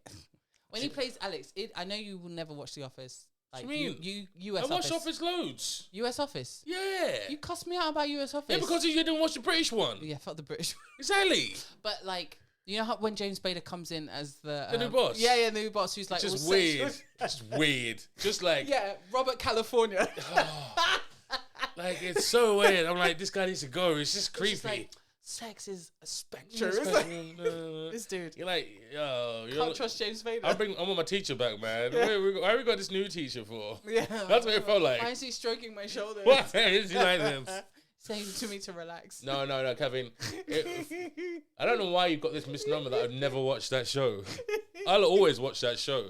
It's not on the same level. Yeah. As, in terms of just like, how awkward. Can I segue now? I can't stand it. Segue. Okay, because I'm segue. I'm segue. I'm segue. I'm going to segue because on that note, one of the things I did want to talk about is the fact I binged Ghosts. Ghosts is, and the thing is, I saw it on Netflix and I was like, I got nothing to do. I'm having my dinner. Ghosts is a British TV show, and the thing is, because I was on Netflix, I saw the American one. So I started watching it, and essentially the show is about a couple who moves into a house that, you know, her auntie over there, who she's never met, passed away, and she's the only person in the family who can get the house. So, but it started in 2019, so it's a current show. Yes, it's currently still going. Currently still going. The US one. The UK quick. one is finished. But no, it finished last year. Yeah. So that's still current, isn't it? Yeah, it's still current. It's not like the premise is this couple, they've got ghosts who are from the ages, who live in, died on that land, and they're locked. Wow. And they watched. They're just there, just living their lives and stuff. And some of them have a few powers from how in which they died. So for instance, the Viking, he died. He got electrocuted, so he can like make the lights. Like Thor. Yeah, his aim's actually Thor. Yeah. He made the lights go. And there was a black lady from the 20s. Was a singer, jazz singer. She died, and she can sing, and like her voice is. So they've all got different powers and shit. Yeah. And there's one guy. He's a finance bro from the 90s. He died during hazing, and he hasn't got any pants on, and he can like concentrate really hard and push things. So they wanted these two humans, a man and a woman, married couple, who've now got the house. They're going to turn it into a B&B. And they're like, we want to spook them to get them to fuck off. And they do this whole little trick. Unfortunately, the girl falls down some stairs, gets knocked out. She's not one of them. She dies slightly, but she's still alive. Yeah, so she can see him now. Now she can see them. Nah. And she interacts with them. And Alex, it's such a good show where you just have it on the background and you're just like, oh, that's hilarious. Yeah. Like you don't go too deep into it. And I actually really liked it. Which is better, the US or UK? Now, I'm up to date with the US, like literally up to date. Yeah.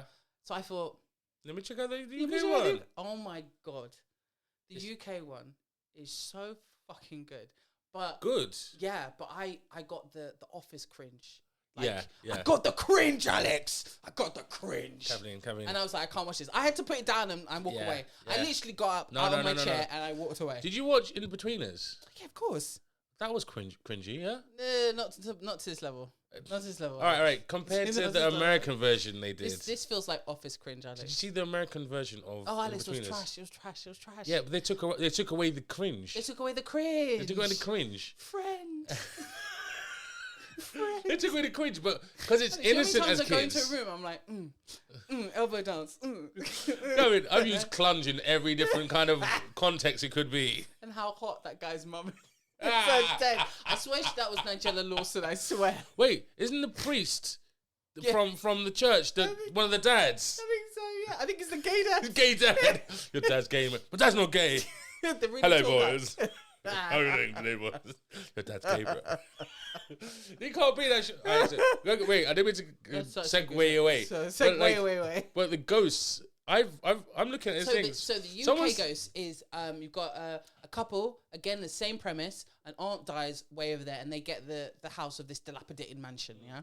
And when they move into the house, the same sort of thing happens, but the characters are different. So, we had the American one, it was American history. Yeah. Whereas the British one, obviously, is British history. Yeah. So you've got, instead of a finance bro, you've got a politician from the 90s who was caught in a sex scandal, Yeah. Same sort of thing. He doesn't have trousers on, so he's walking around like... And then you've got the lady of the house from the 1800s Gilded Age, and you've got a woman from, what's it called? The Georgian times. She's like, woo. You've got a prehistoric guy, Caveman. You've basically got a caveman, and you've got a guy from World War One. Wait, how did the Viking get to be an American one? Because the Viking, when they invaded, one Viking, they left him. They forgot about him, and he was like, "Oh shit, where's everyone gone?" And he got I mean, struck it by was lightning. one visit out of the millions of people who have gone to America. He died in the right place. Man, Eric the Red left some people. Yeah, but then there's parts of the American one that they've gone into, which maybe I haven't gone into the British one yet. Yeah, like there's more powers in the American one. So there's a Native American guy who passed away on the land, and he can actually go into dreams, and he's able to start talking to the husband, and they go on adventures like they're pilots or something. They do like a Star Trek thing, and it's like, listen, running ball. We need to shoot these guys down. Yes, chief. Yeah. No, that sounds like someone's saying. It's just really good how like the ghosts start discovering what the internet is and how to like use. A phone call, sorry. Oh, is everything going okay? Yeah, no, it was just fine. No, I'm reading. Sorry, it's reading a Reddit post. Someone says, "Ghost UK is a terrible show. US adaptation version is much better. I think US version is cheaper to produce too. There's no need for excessive SFX." What do you think of that statement? Does that make sense to you? No, not at all. The British one feels very like British. Yeah. Like the set is an actual house sort of thing. Yeah. And you've got like the husband, both husbands, American and British, are like one's black, one's Indian, and so they bring their own element of like stupidity. Yeah, and cultural stupidity. Yeah, cultural stupidity. And I think the British one is very like, oh my God, that could be me. Whereas the American one feels like, oh yeah, you know, it's a bit more suitable to its market, really. Yeah, very much suitable to this market. I think the SPF, Not this again. Not again. FPFs. Just CGI. Just say CGI. CGI. Yeah. CGI. Yeah, the CGI from the That's why you Special look at me like effects. CGI is different. What they've developed is different on the American side. I think the British is very much practical.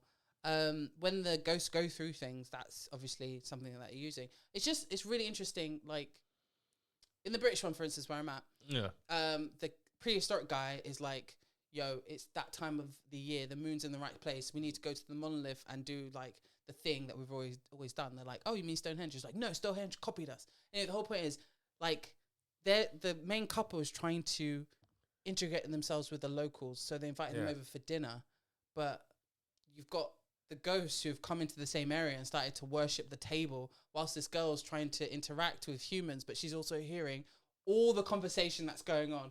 And it's just really interesting, and the dynamic, how the scene is set is done really well.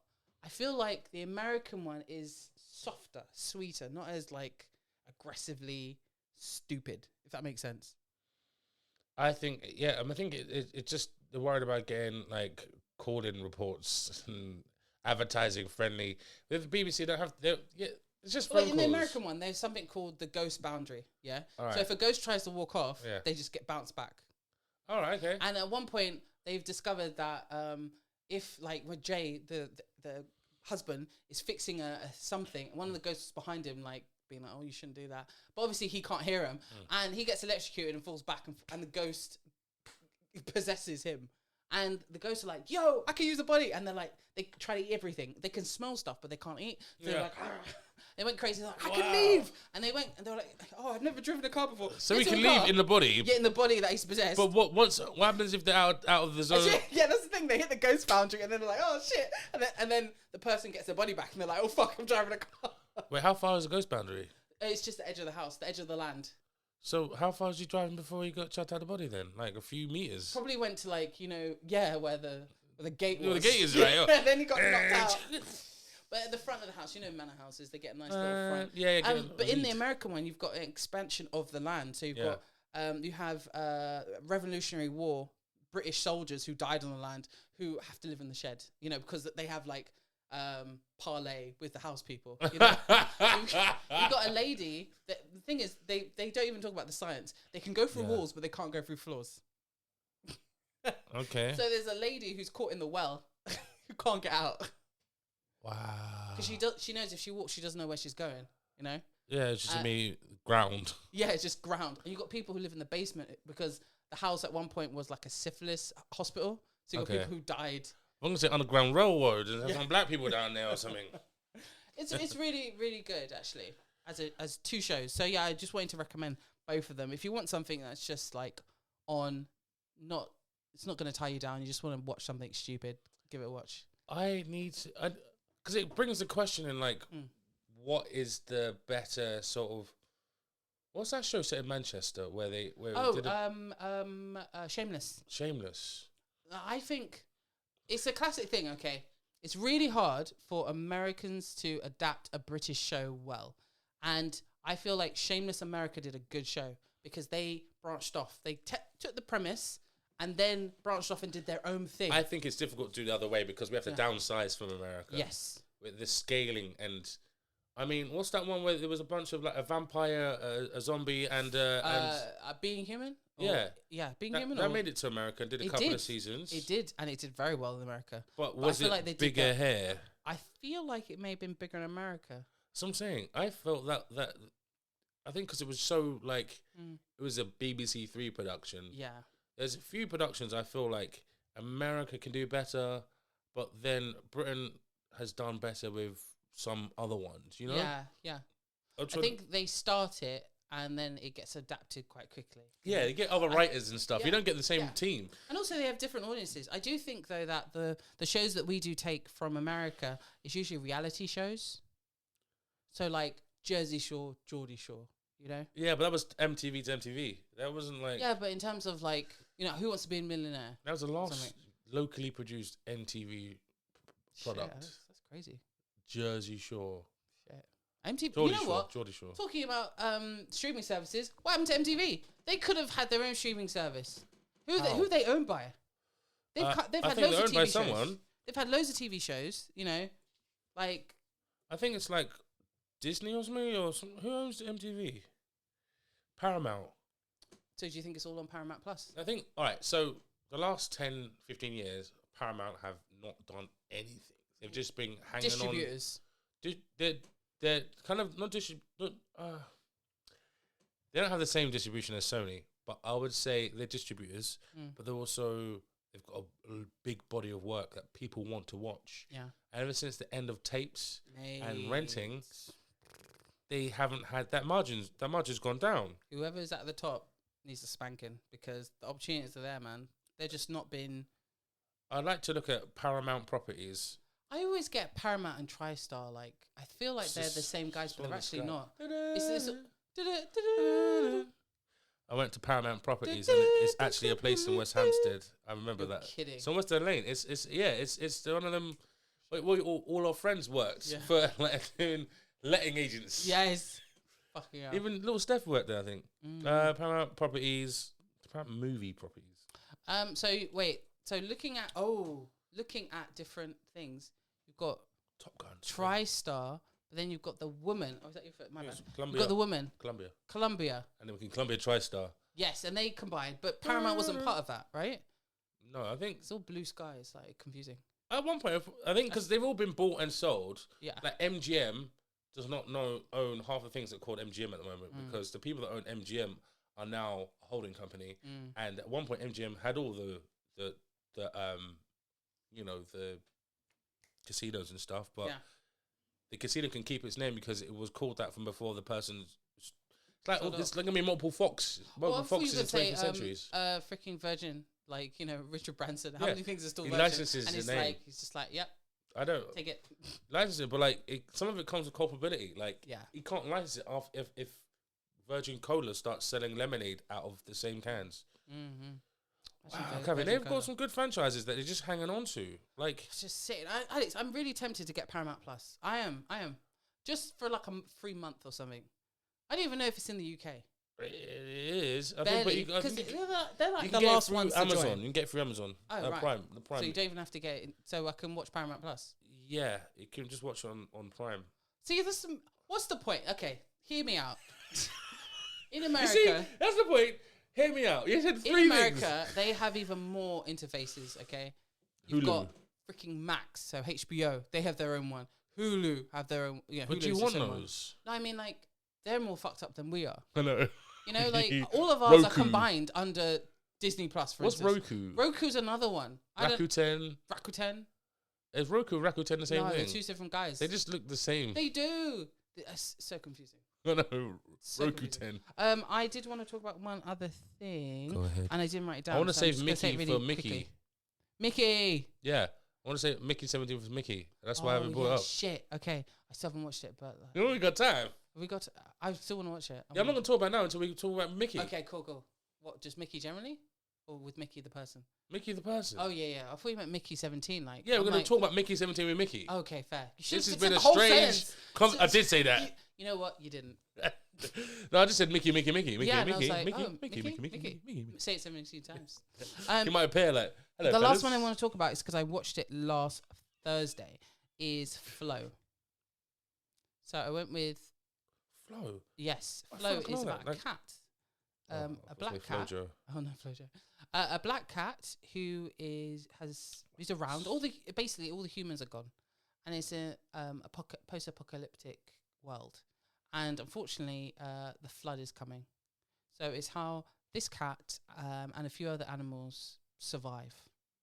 It's all done. It was all animated with a very small team, a Latvian film.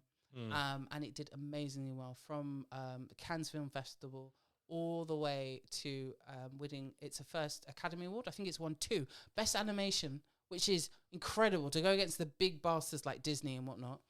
They won Best Animation and they also won Best International, which is the first time Latvia's ever won it. So Latvia is taking it back like, We are the champions. And they're basically doing almost a little statue for the cat and everything. It's I hate huge. to say it, but this cat in every picture has like almost crying eyes. Yeah, I know, Alex. Watching this film, let me tell you, Alex, look at me. Alex, look at me. I was stressing. I was stressed the whole time. I was like, I can't enjoy this. Alex, to the point I started looking at my phone, like, when's it gonna end? It's only 80-something minutes. I was like, this is so painful. Match. Alex, this is so painful. I was just like, be safe. Hit me like a ton of bricks. And there's no talking in this whole film. Oh, all right. So, and there's no opposable fingers either. So no one can build nothing. No, but these animals, like, able to come together, certain characteristics, and the movement of the cat, it was so well done. It was all done on Blender, which is a free software.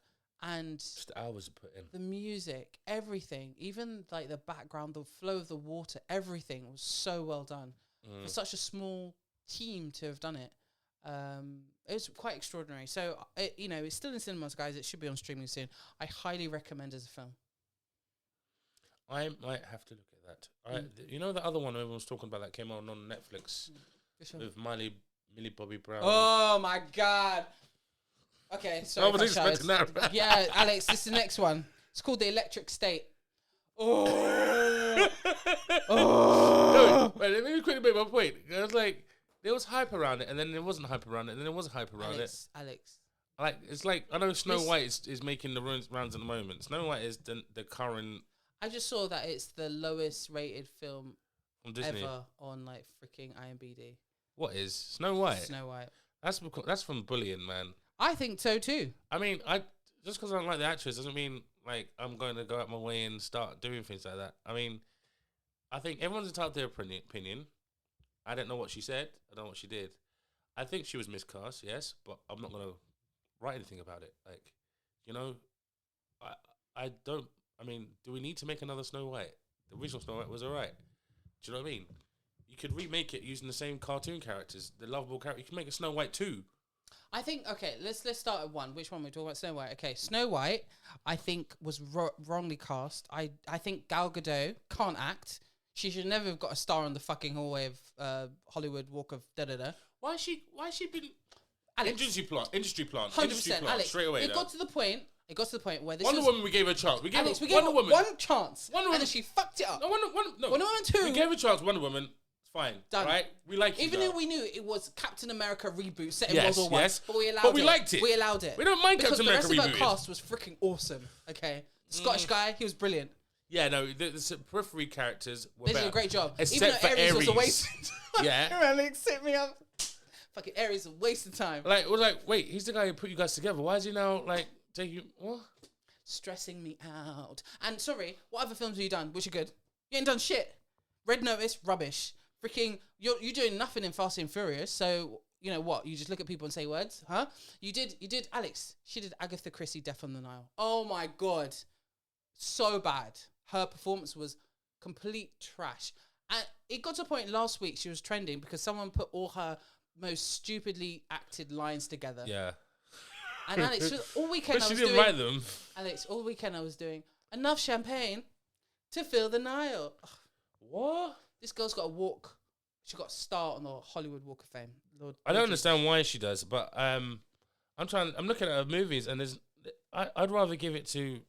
Oh man, there's no good but films going back there. to Snow White, Yeah, apparently she was really, really bad. Like, there wasn't any soul in her singing. Obviously, auto-tune and stuff. She didn't have the evilness to be the evil queen, you know? And also with, like, the whole political thing between her and the main girl, you know, they both were batting heads the entire time. And this film's been through so many all the scenes I saw looked like they needed to do it on a real set. Yeah, it just felt like CGI box. 100%.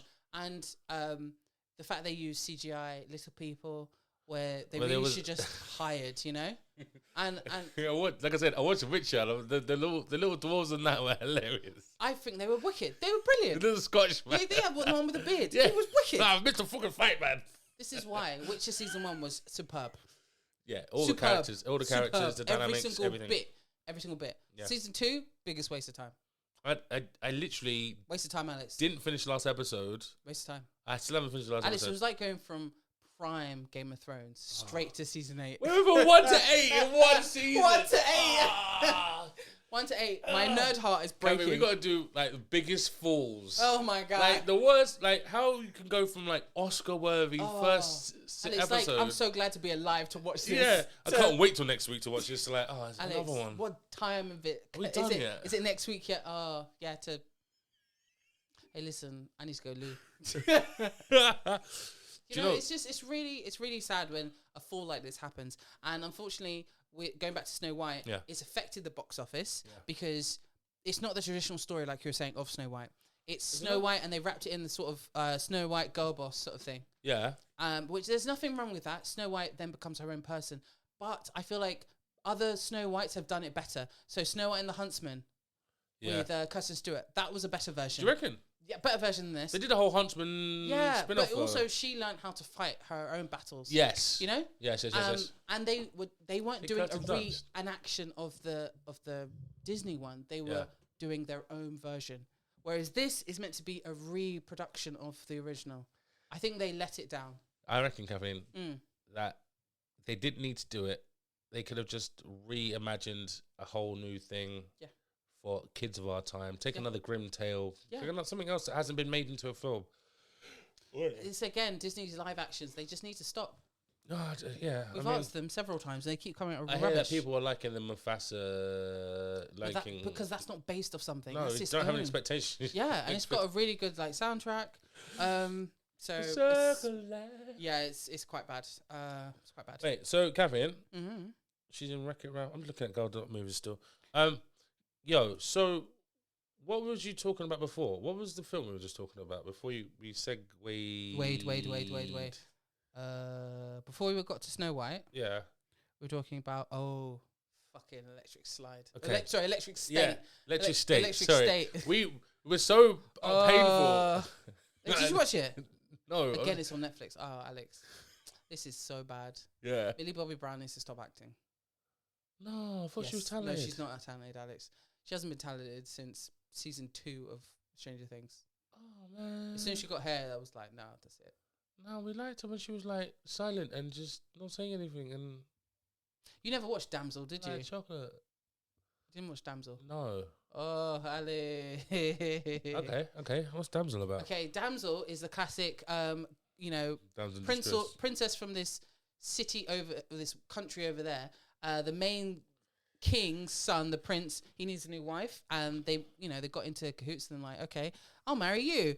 And so she marries him. She doesn't know him. She marries him. Her stepmom, Angela Bassett, tells her not to marry him, but she's like, but then I could be a princess, and then we can make our kingdom better. Anyway, she marries him, and they do like this blood ritual to like keep their bond together so they can be one. And they do it on their sacred mountain. And after the blood thing, he gives her a hug, and then he pushes her down a cliff. And then she goes on a revenge trip. Basically, yeah. She's meant to be sacrificed to a dragon. They're the king's ancestors from like years gone killed the eggs of some dragon, and and the dragon fucked them up, and it came into like, a sort of agreement that you send me your daughters, 3 of your daughters every generation or something, and I will not burn down your kingdom. And so what they have done historically is marry 3 random princesses from X, Y, and Z, and then rub their blood together so they smell like the family, and push them down a fucking that's cheating. It's fucking cheating. And so she's like, what the fuck, man? I thought we were getting married. So then she like goes through these catacombs and stuff, almost gets murked by the dragon quick time. She don't make friends with the dragon. Well, no, because like the dragon smells her. She's like, I need to kill you. But then she gets to a cave where some of the girls had made it to this cave where the dragon can get to, and they started to draw out a map, and like different survivors had added to the map to like try and find an escape. So it becomes this whole thing about her escaping. And eventually, so you sound excited about this, like it was good. It's a good story, but it's terribly acted. Okay. Because she should have made friends with the dragon, and then she'd been like she a dragon does make princess. Friends with the dragon. Okay, cool. There you go. But like that pose with the sword seems kind of silly. It looks like she's gonna fight 100 men, and then I don't see any other characters in any She pictures. does not fight 100 men. There's not 100 men in this. Oh. So I would have to say I may have to give this the electric, or the looking at the damsel. Which one? Electric. Okay, because you didn't watch it. Yeah. It's the classic robots versus humans. Versus humans. Robots versus humans. So in the beginning... The world hasn't ended. No. Alex, this is set in 94. All right, never mind. What kills me is Bill Clinton would have never done this. This is a Bush era thing. They should have... But either way, Bill Clinton, the robots are like, we have souls. How could you? You know, and they decide to start fighting for their equal rights. Humans are like, fuck you. And then they develop like a type of neural link to their own type of robots to fight the robots. And then the robots got like murked, and then they had to live in like basically the desert in this sort of quarantine space. Essentially, it's about her brother's mind that's been put into a robot, and she's trying to find her brother's body. And she meets Chris, the worst Chris, along the way. Chris Tucker? North? Chris Tucker? Chris Pitt. Chris Bill. Chris Pitt. Chris Evans. No, it's not Chris. It's not Chris Evans. Chris Christopherson. Chris Christopherson. You're laughing, but that's a real person. It is. It's a great name. Real person. He lives in Denmark. He lives in Blade's Cavern. He's Blade's guy, fixes him up. Oh shit, that is his name. Oh, R.I.P. last year, right? Yeah, we also had a country music. Yeah, it was huge. Yeah, I was like, this guy was like, I don't like you, Blade, but I love you, Blade. Oh my God, Alex, not to spin off. I'm so sorry. Go ahead. But I think on Saturday Night Live over the weekend, essentially there was a country and western guy who's the musical thing. And at the end, they're all saying goodbye and thank you and da-da-da-da. He's like, he shakes the celebrity who's there, shakes her hand, and then he walks off. Doesn't say goodbye to anyone else. Doesn't say goodbye to anyone else. And it's revealed that this guy was dropping M-bombs in his history, and he's very much like Trump. And they did a lot of like fucking anti-stupidity, stupid Trump. But they should know that. Stories. Yeah, they've always been political. SNL's always been political. It takes the piss out of all Democrats and Republicans. Anyway, the guy walked off, and it's been like a huge controversy. Street singer walks off. Morgan Wallen. I've never heard of this guy. Walks off to the stage during his credits. Okay, cool. And then he put up an Instagram later in his private jet being like, yeah, I'm going back to God's country. Like, and then someone wrote in the comments, what, Middle East? And I was like, shame. The Middle East. Like, that's the thing, right? Those clapbacks won't make anything unless the guy hears it and like, actually hears the clapback. A lie? And someone's saying, yeah, you own the libs. I'm like, what?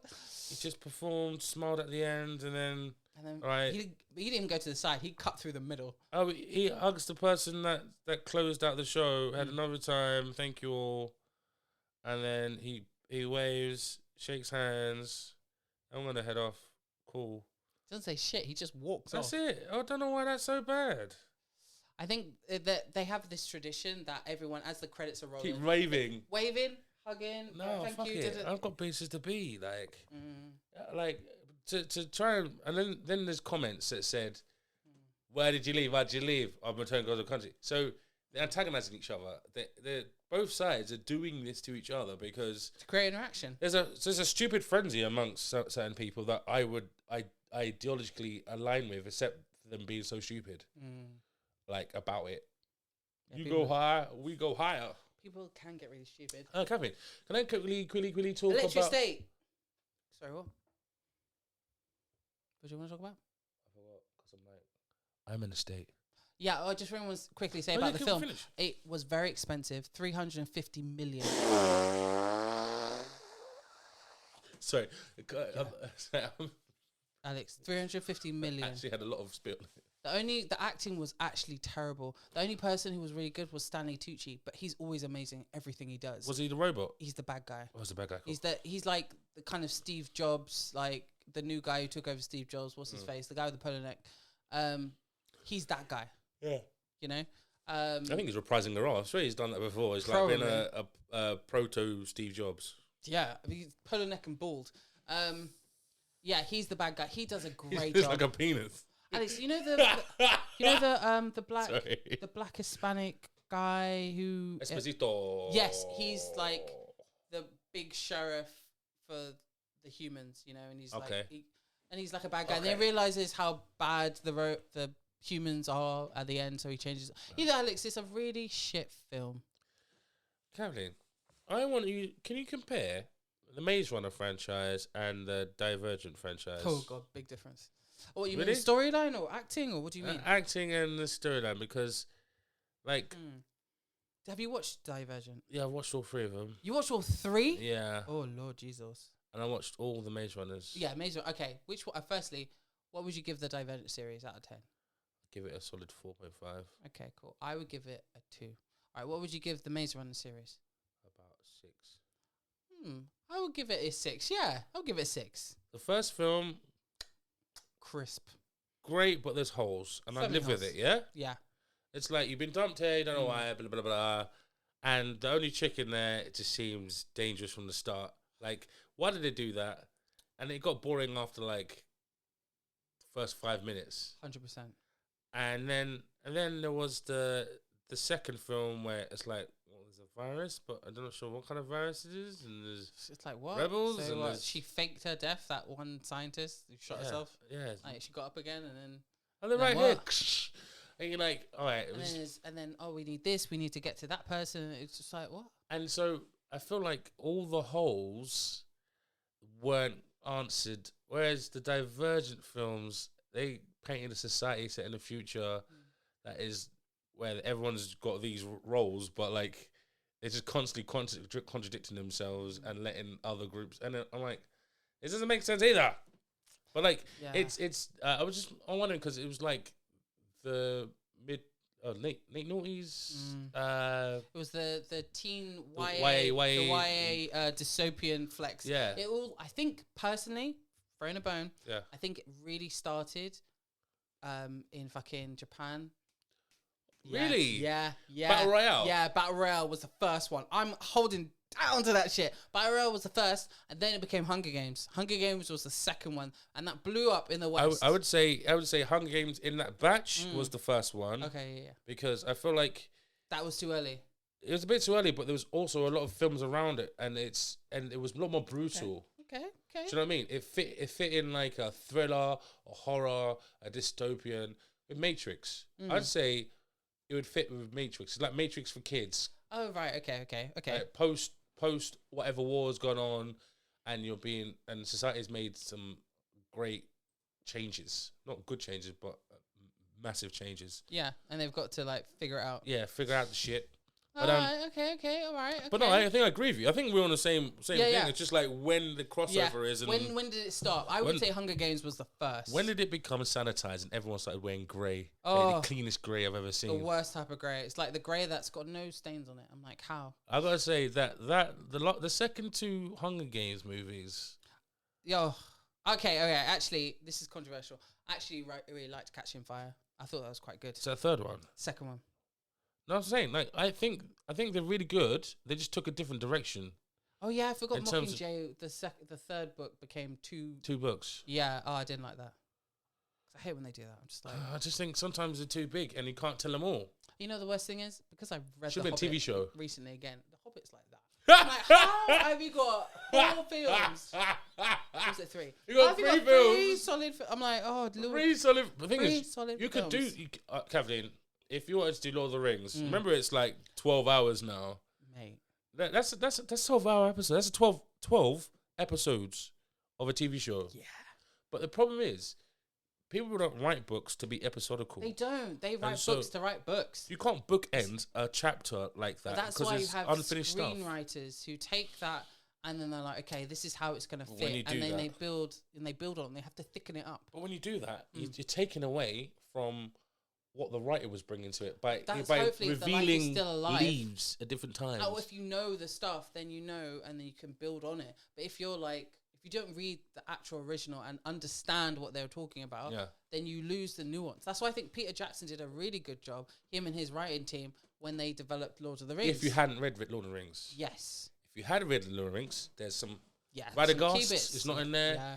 The reason why the Eagles turn up is not there. Yeah, true. You've got Tom Bombadil. Yep. You've got basically the first adventure of Frodo and them, right? That is a film length. It's just that we didn't miss it. we didn't miss it because it was you saw and you just waiting for us for what's name to find them, Gandalf to find them again. Yeah. Like, where's Gandalf? It's supposed to be Gandalf. Yeah, where's Gandalf meeting us? Yeah. Yeah, and like I think a lot actually happens in that first chunk, and they, I think they had to dumb it down for audiences and time. Yeah, and it's mostly exposition. Yes. And I think they were showing that anyway. Yeah.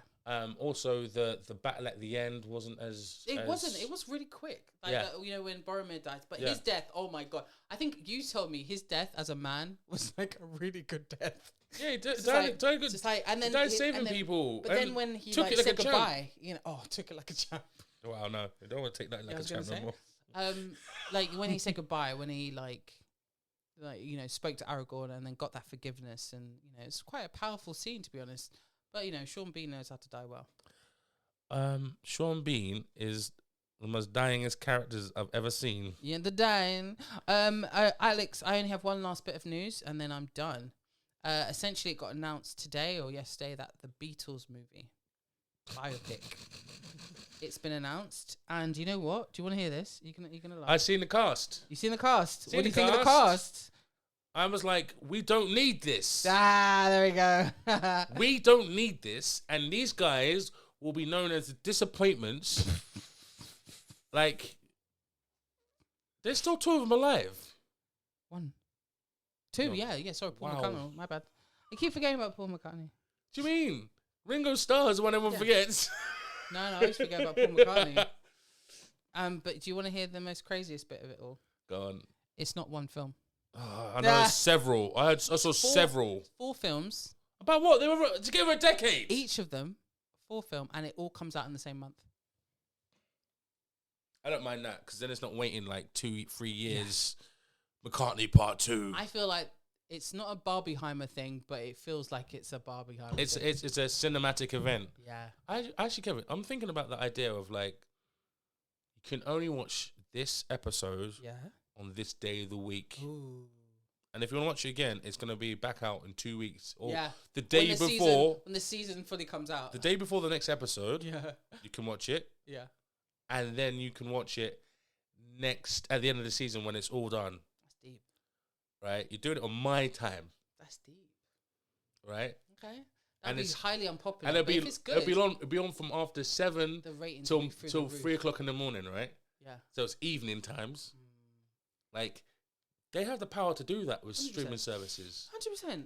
But they won't because, like, they're making an event. Making an event. They're scared. But, like, you make it something that people want to see more of, and it becomes cheaper because it's too accessible. Then it gets so cheap because we throw away. We get so many new things, so many videos, and things that just don't get finished as well, like get cancelled for no reason. But I said I kept wanting to talk about this. Oh, really quickly, because back to your thing, Alex. Interior Chinatown. Oh, Interior Chinatown. Okay, no, we're just looking at the other. We didn't mention the other YA dystopian. I just want to throw out there. Tell me what you think. Okay, out of 10, Ready Player One. Ooh. You're right there. Close to the mic, Alex. Ooh. 6.5. 7. Okay, thank you. Fix yourself, boy. No, because it was too nostalgic, and I remember half the things they're nostalgic about. That's good. No, it's not good. Oh, does it make you feel old? No, it was too much. Oh, you got overwhelmed. No, I just didn't. I want to watch a film for the sake of film. It's like they're glorifying this part of time that I didn't rate. I didn't rate the 80s. Yeah, 80s was like... I didn't rate the 80s. Most of it was about 80s products, 70s or 80s products, and I didn't rate loads of 80s. Toys, loads of fucking toys. Anyway, go on, sorry. Okay, so angry. You said 7, yeah? Alita Battle Angel. I didn't watch all that, but like... It was really fucking good. Oh, okay, cool. Like, really good. Animation. I was told that it was like creepy and weird and American... It's based off the Americanization of like... I think you said that. Probably. So I would give it 8, to be honest. The Giver. I've never heard of that. Jeff Bridges and Meryl Streep in that one. What? I know. The Equals. No. Nicholas Hoult, Kristen Stewart. No. The Host. What, the horror movie? Yeah. Apparently. I didn't watch that. No. Erase Their Memories and City of Amber. I heard about that. I don't see that. No. Nope. Okay. The Fifth Wave. Yeah, I saw that. That was that was a TV show though. I thought no, it's a movie. It's definitely a movie. No, it's when the aliens come in. They've already left people here already, and it was like am I thinking of something else? I'm sure that was a TV show. No, it was a movie. 4 waves of a deadly alien attack has left most of the Earth in ruins. I remember that's the She's on same run premise. trying to save her younger brother. But they were coming back again. There was like the 4th wave was the aliens coming back. Yeah, the 5th wave. The 5th wave. Fourth wave. Me can't count no more. It's I. Okay, Chaos Walking. I saw a few clips of that, but I didn't watch that. it didn't look good. The Darkest Minds. No. After a disease kills 98% of children, the survivors develop powers and declared a threat. It's just like, come on. You need to put in Tribe. TV show. Yeah. Brilliant. But it's too early. And you know what? Funny enough, you see what's on this list? Oh. Fucking Battle Royale. Thank you, Alex. What did you Came search? out in 2000. What did you search? I put in IMBD, YA, dystopia. I put in YA sci-fi movies 2010s. Most of these didn't come out in the 2010s. Most of them. All right, I've got 5th Wave came out in 2016. Darkest Minds 2018. I Am Number 4 2011. Ender's Game 2013. Okay, fine. They The all came out in Host the 2010s. 2013. Ready Player One 2018. Divergent 20. Caffeine. All right, fine. They're all 20.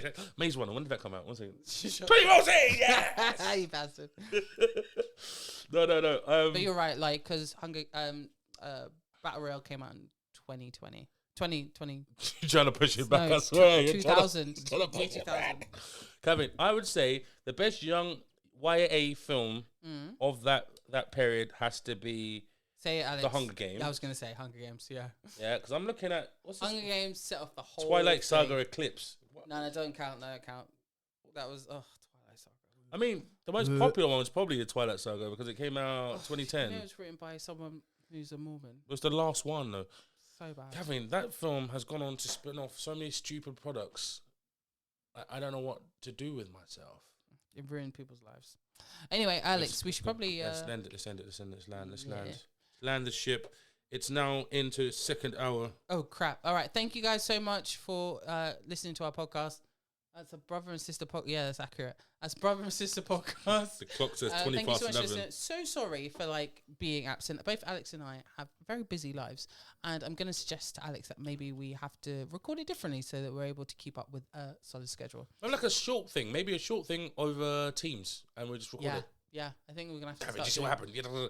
All our conversations have to be recorded because we have such good 100%. chats. Yeah, It's like, saving the pod, Kevin, don't talk. Literally, before we even spoke, we were talking about bloody Castlevania, and then you were chatting so much shit, and I was like, I want to fucking strangle you. Why are you Alex, are you recording? Because I don't like to be wrong on public. I love being wrong. No, I like being wrong because then it's a learning curve. Alex. No, I like being wrong because it's a learning curve. I'm happy to be wrong. It's just that I pride myself on being right. This? Are you It's fucking being recorded. It's still going down. You can tape it, send it to all my family. Send it to my fans. Send it to my fans. The reason I like being wrong, one last thing, I like being wrong because then it's a learning curve.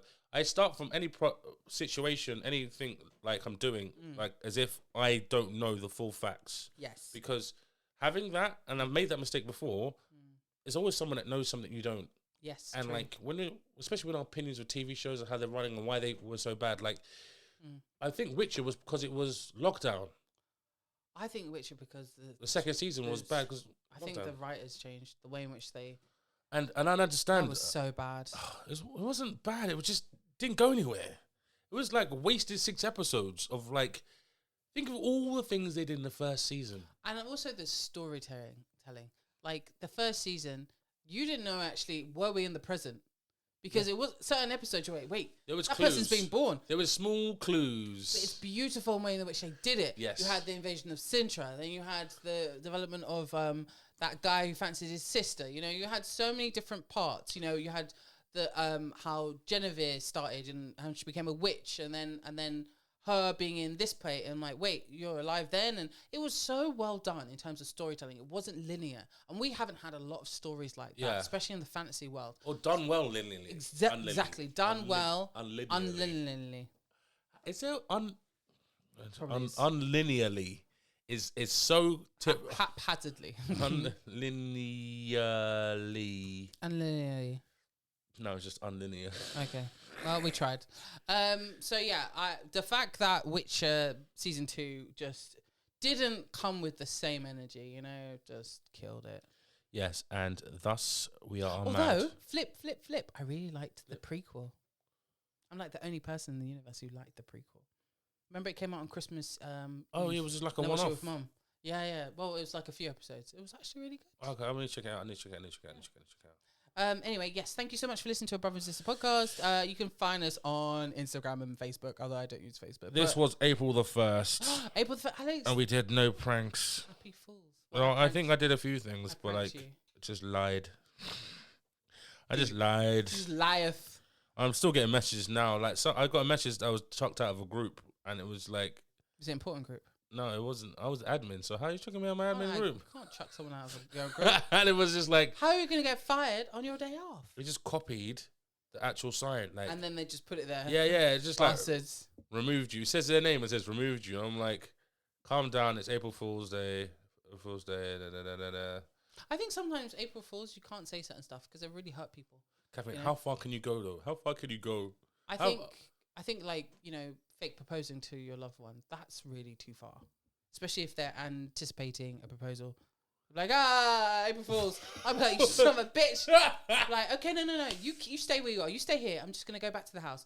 I would chuck all their shit out. I'll keep their PS5. And say, April Fools, bitch. Yeah, April Fools. Oh, your special decks. Yeah, Gary. Vintage clothes. All right, Gary. The problem is, when you've calmed down and you've chucked out your whole relationship over a fake proposal. No. They would know. Gary, that's my line. I know. But you still got the pullback of saying, "Oh, April Fool's, bitch." See, April Fools. You can still walk it back with an April Fool's. Or they're like, they stood in line for these sneakers out the door. Yeah. I'm like, April Fools. Okay, I need to tell you the story. Right, and I'm sorry. What, on mic? No, quickly. I am gossiping, right? I've gone to this exhibition. I've gone to this exhibition, right? A black music exhibition in the Barbican. Go and see it. It's on now, right? Yeah. No, not British Library, Barbican. Yeah. And I'm sitting in the main Barbican auditorium bit where everyone's buying tickets and stuff and we're having a drink afterwards. And I'm like, oh yeah, I had this annoying conversation with this friend of mine in the Tate shop, the Tate modern shop. And we're talking about yes means yes, no means no, and how some people need to understand that it's how the no is said or da-da-da. There's more nuance to communication than no means no. I'm someone that's taken no means no and walked away and pissed a girl off. Yeah. And why was she upset about no? Because I didn't ask her out again. Oh. So she wanted you to like play the games. Yeah. Oh. And I never got that from her ever. So and so my friend who's colouring in and just saying, no, girls don't do that. No means no. Like, I'm like, no, there's more nuance to it. And she's like, how do you mean? I'm like, I don't know. I'm not a woman to tell you. And so she's like, no, and just dismissive of everything I've said, like, my experience. Oh, your friend was dismissive of you. Yeah, so I got like heated. Yeah. While there was a school trip of kids drawing in the Tate Modern. And then I was like, this chick wound me up. And I'm like, I don't know why I rose to it. She doesn't get what I'm talking about anyway. And I'm talking to this other girl about her. And then I hear, Alex. Oh. The very same chick I was talking about. No. The woman I was talking about being dismissive about just a discourse. It wasn't about being political on what side of. So my experience were very confusing because today I like to respect everyone, and she's just while she's colouring in a yellow page, just dismissing everything I'm saying. Then she pops up, and then we get a word salad, which confirms to my friend why what she said was a bit loopy. Anyway, and we make her excuses and leave. She word salads you. She goes, bleh. Yeah. And she got a laptop out, everything, blah, blah, blah. And I'm like, yo, we're just here for a drink. Yeah, I need to go back to, Oh, God, there's a reason why she was not the one to go on a date with again. Again? I didn't go on a date with her. I thought you went on a date. The original thing, or just a friend meeting up? No, meeting up. But daytime, 11 o'clock at the Tate. Oh, that's lovely. And, like, we didn't see anything because we spent so much time talking. Yeah. And then went to get water and talk some more. And then I left. I literally didn't see anything in the Tate that day. No, just going through some other things with, like, why aren't people accepting me for me? And I was like, You're very transactional. Yeah. You meet someone, you find out what they can do for you without offering them anything. Oh, that's interesting. And you expect them when they say, "Yeah, I'll help you out," just to help you out and drop everything they're doing. Oh, it's not fair on them, and you're setting too high expectations. And then she goes, "I didn't ask you for advice," and I'm like, "Yes, you did." I don't remember that. I'm like, "Yeah, you did." Anyway, so that's all that is. Anyway, I'll probably cut this out. Sorry, no, this is like fucking deep. Like, you just want to be like, and the end. Sorry. Well, I think I've done the right thing, and I don't need to. Definitely, I think you did the right thing. I'm glad you stuck for yourself. I was gossiping. Oh, I got caught in a gossip, Kathleen. You ever had that happen to you, where you gossiped and the person you were talking about just pops up out of the ground? Like, hello. Yes, 100%. And then how you play it off. That takes skill, Alex. It's like a white person looking around before saying the N-word. Take my hand out. But you seen those people when they're about to say something rude and like, yeah, I do that. Those. Well, not the racist way. I do it in the sense of like, is she around? Fucking bitch. I'm honest. Bitch. I say. Bitch. 100%. 100%. And I'm not saying it in a bitchy way. Sometimes I feel like I need to express my frustration with someone, but it's not to the point where I need to say it to them. Because I'm not asking them to change themselves, or I'm not asking for X, Y, and Z. I'm just wanting to go, was I wrong for thinking this of this person because they did X, Y, and Z? And it comes across as gossiping and bitchy, which isn't a nice thing to do. No, you're airing out what's in your head and getting But I don't want it to stay in my head. I don't want them to have real estate. But get it out. If you get it out by conversing, it becomes something else. Yeah, just say it. But at the same time, if this person really does hurt you or push you to certain things, standing up for yourself is one of the best things. And saying to them, listen, I'm not here for your transaction. I'm getting nothing from this. Yeah. And I'll never say that because I feel like I'd be doing the same thing. Saying I'm not getting anything from it would be saying I was being transactional. I was trying to say you're getting frustrated because you're behaving transactional. You haven't said how you're doing. Yeah. You don't say what's going on with you these days. You got anything, new projects coming up. You don't ask me that. You go, why does my family hate me? Why does this? Why does that? Why's that? Without even any. So I'm not going to continue the discourse and just keep it on. You know, it's quite interesting actually. Like I've started dating again. So nice. I notice I'm a good listener, but also if someone that is painful. So if someone doesn't ask me about myself, so I go, tell me about your family. Da, da, da, da, da. Yeah. They go, blah, blah, blah, what about you? If they don't, it's a tennis game. If they're not sending it back, I'm just like, oh, that's brilliant. Thing is, I've silence. I'm like, okay. I know that you have no interest in me as a person. It could be nerves, though. I know that I've done that through nerves, and then at the end, I've realized talking too much. Tell me about you. What's you? I'm so sorry. Like, but you're aware of that, and then that's bringing it back. My biggest thing is I don't introduce myself. I ask them their name, ask them about themselves, and then I forget to say my name. Yeah, it's not great. I'm like, nice to meet you. What's your name again? Oh, sorry. My name's Alex. Do you know what I mean? It happens a lot. And I meet a lot of people, and I just gets to the point where they even know me and they don't. Alex, you're well known. That's really bad. That's good. Because every date I've gone on, I run into somebody. And they back you up. Some of them aren't the best people. Okay, that's not great. Stop being friends with like Crackheads. Yeah, with random people. I went to school with them. Who live by the canal. I got out of the hood. Yeah. But gang signs. So thank you so much for listening to our podcast and our short dating segment. Remember, happy April Fools. Happy April Fools. Happy spring. Happy summer. Spring, happy Ostera. Let's hope we don't get any like snow or storms. Oh my god, I really hope we have a mild April. Oh, and pray for Burma. Yes, pray for Burma as well. There's been a 7.7 magnitude thing, and I'm hoping to send some things out there for people. Anyway, everybody have a very good time between our podcasts. Time between episodes. Take care. Bye. We love you lot. Bye.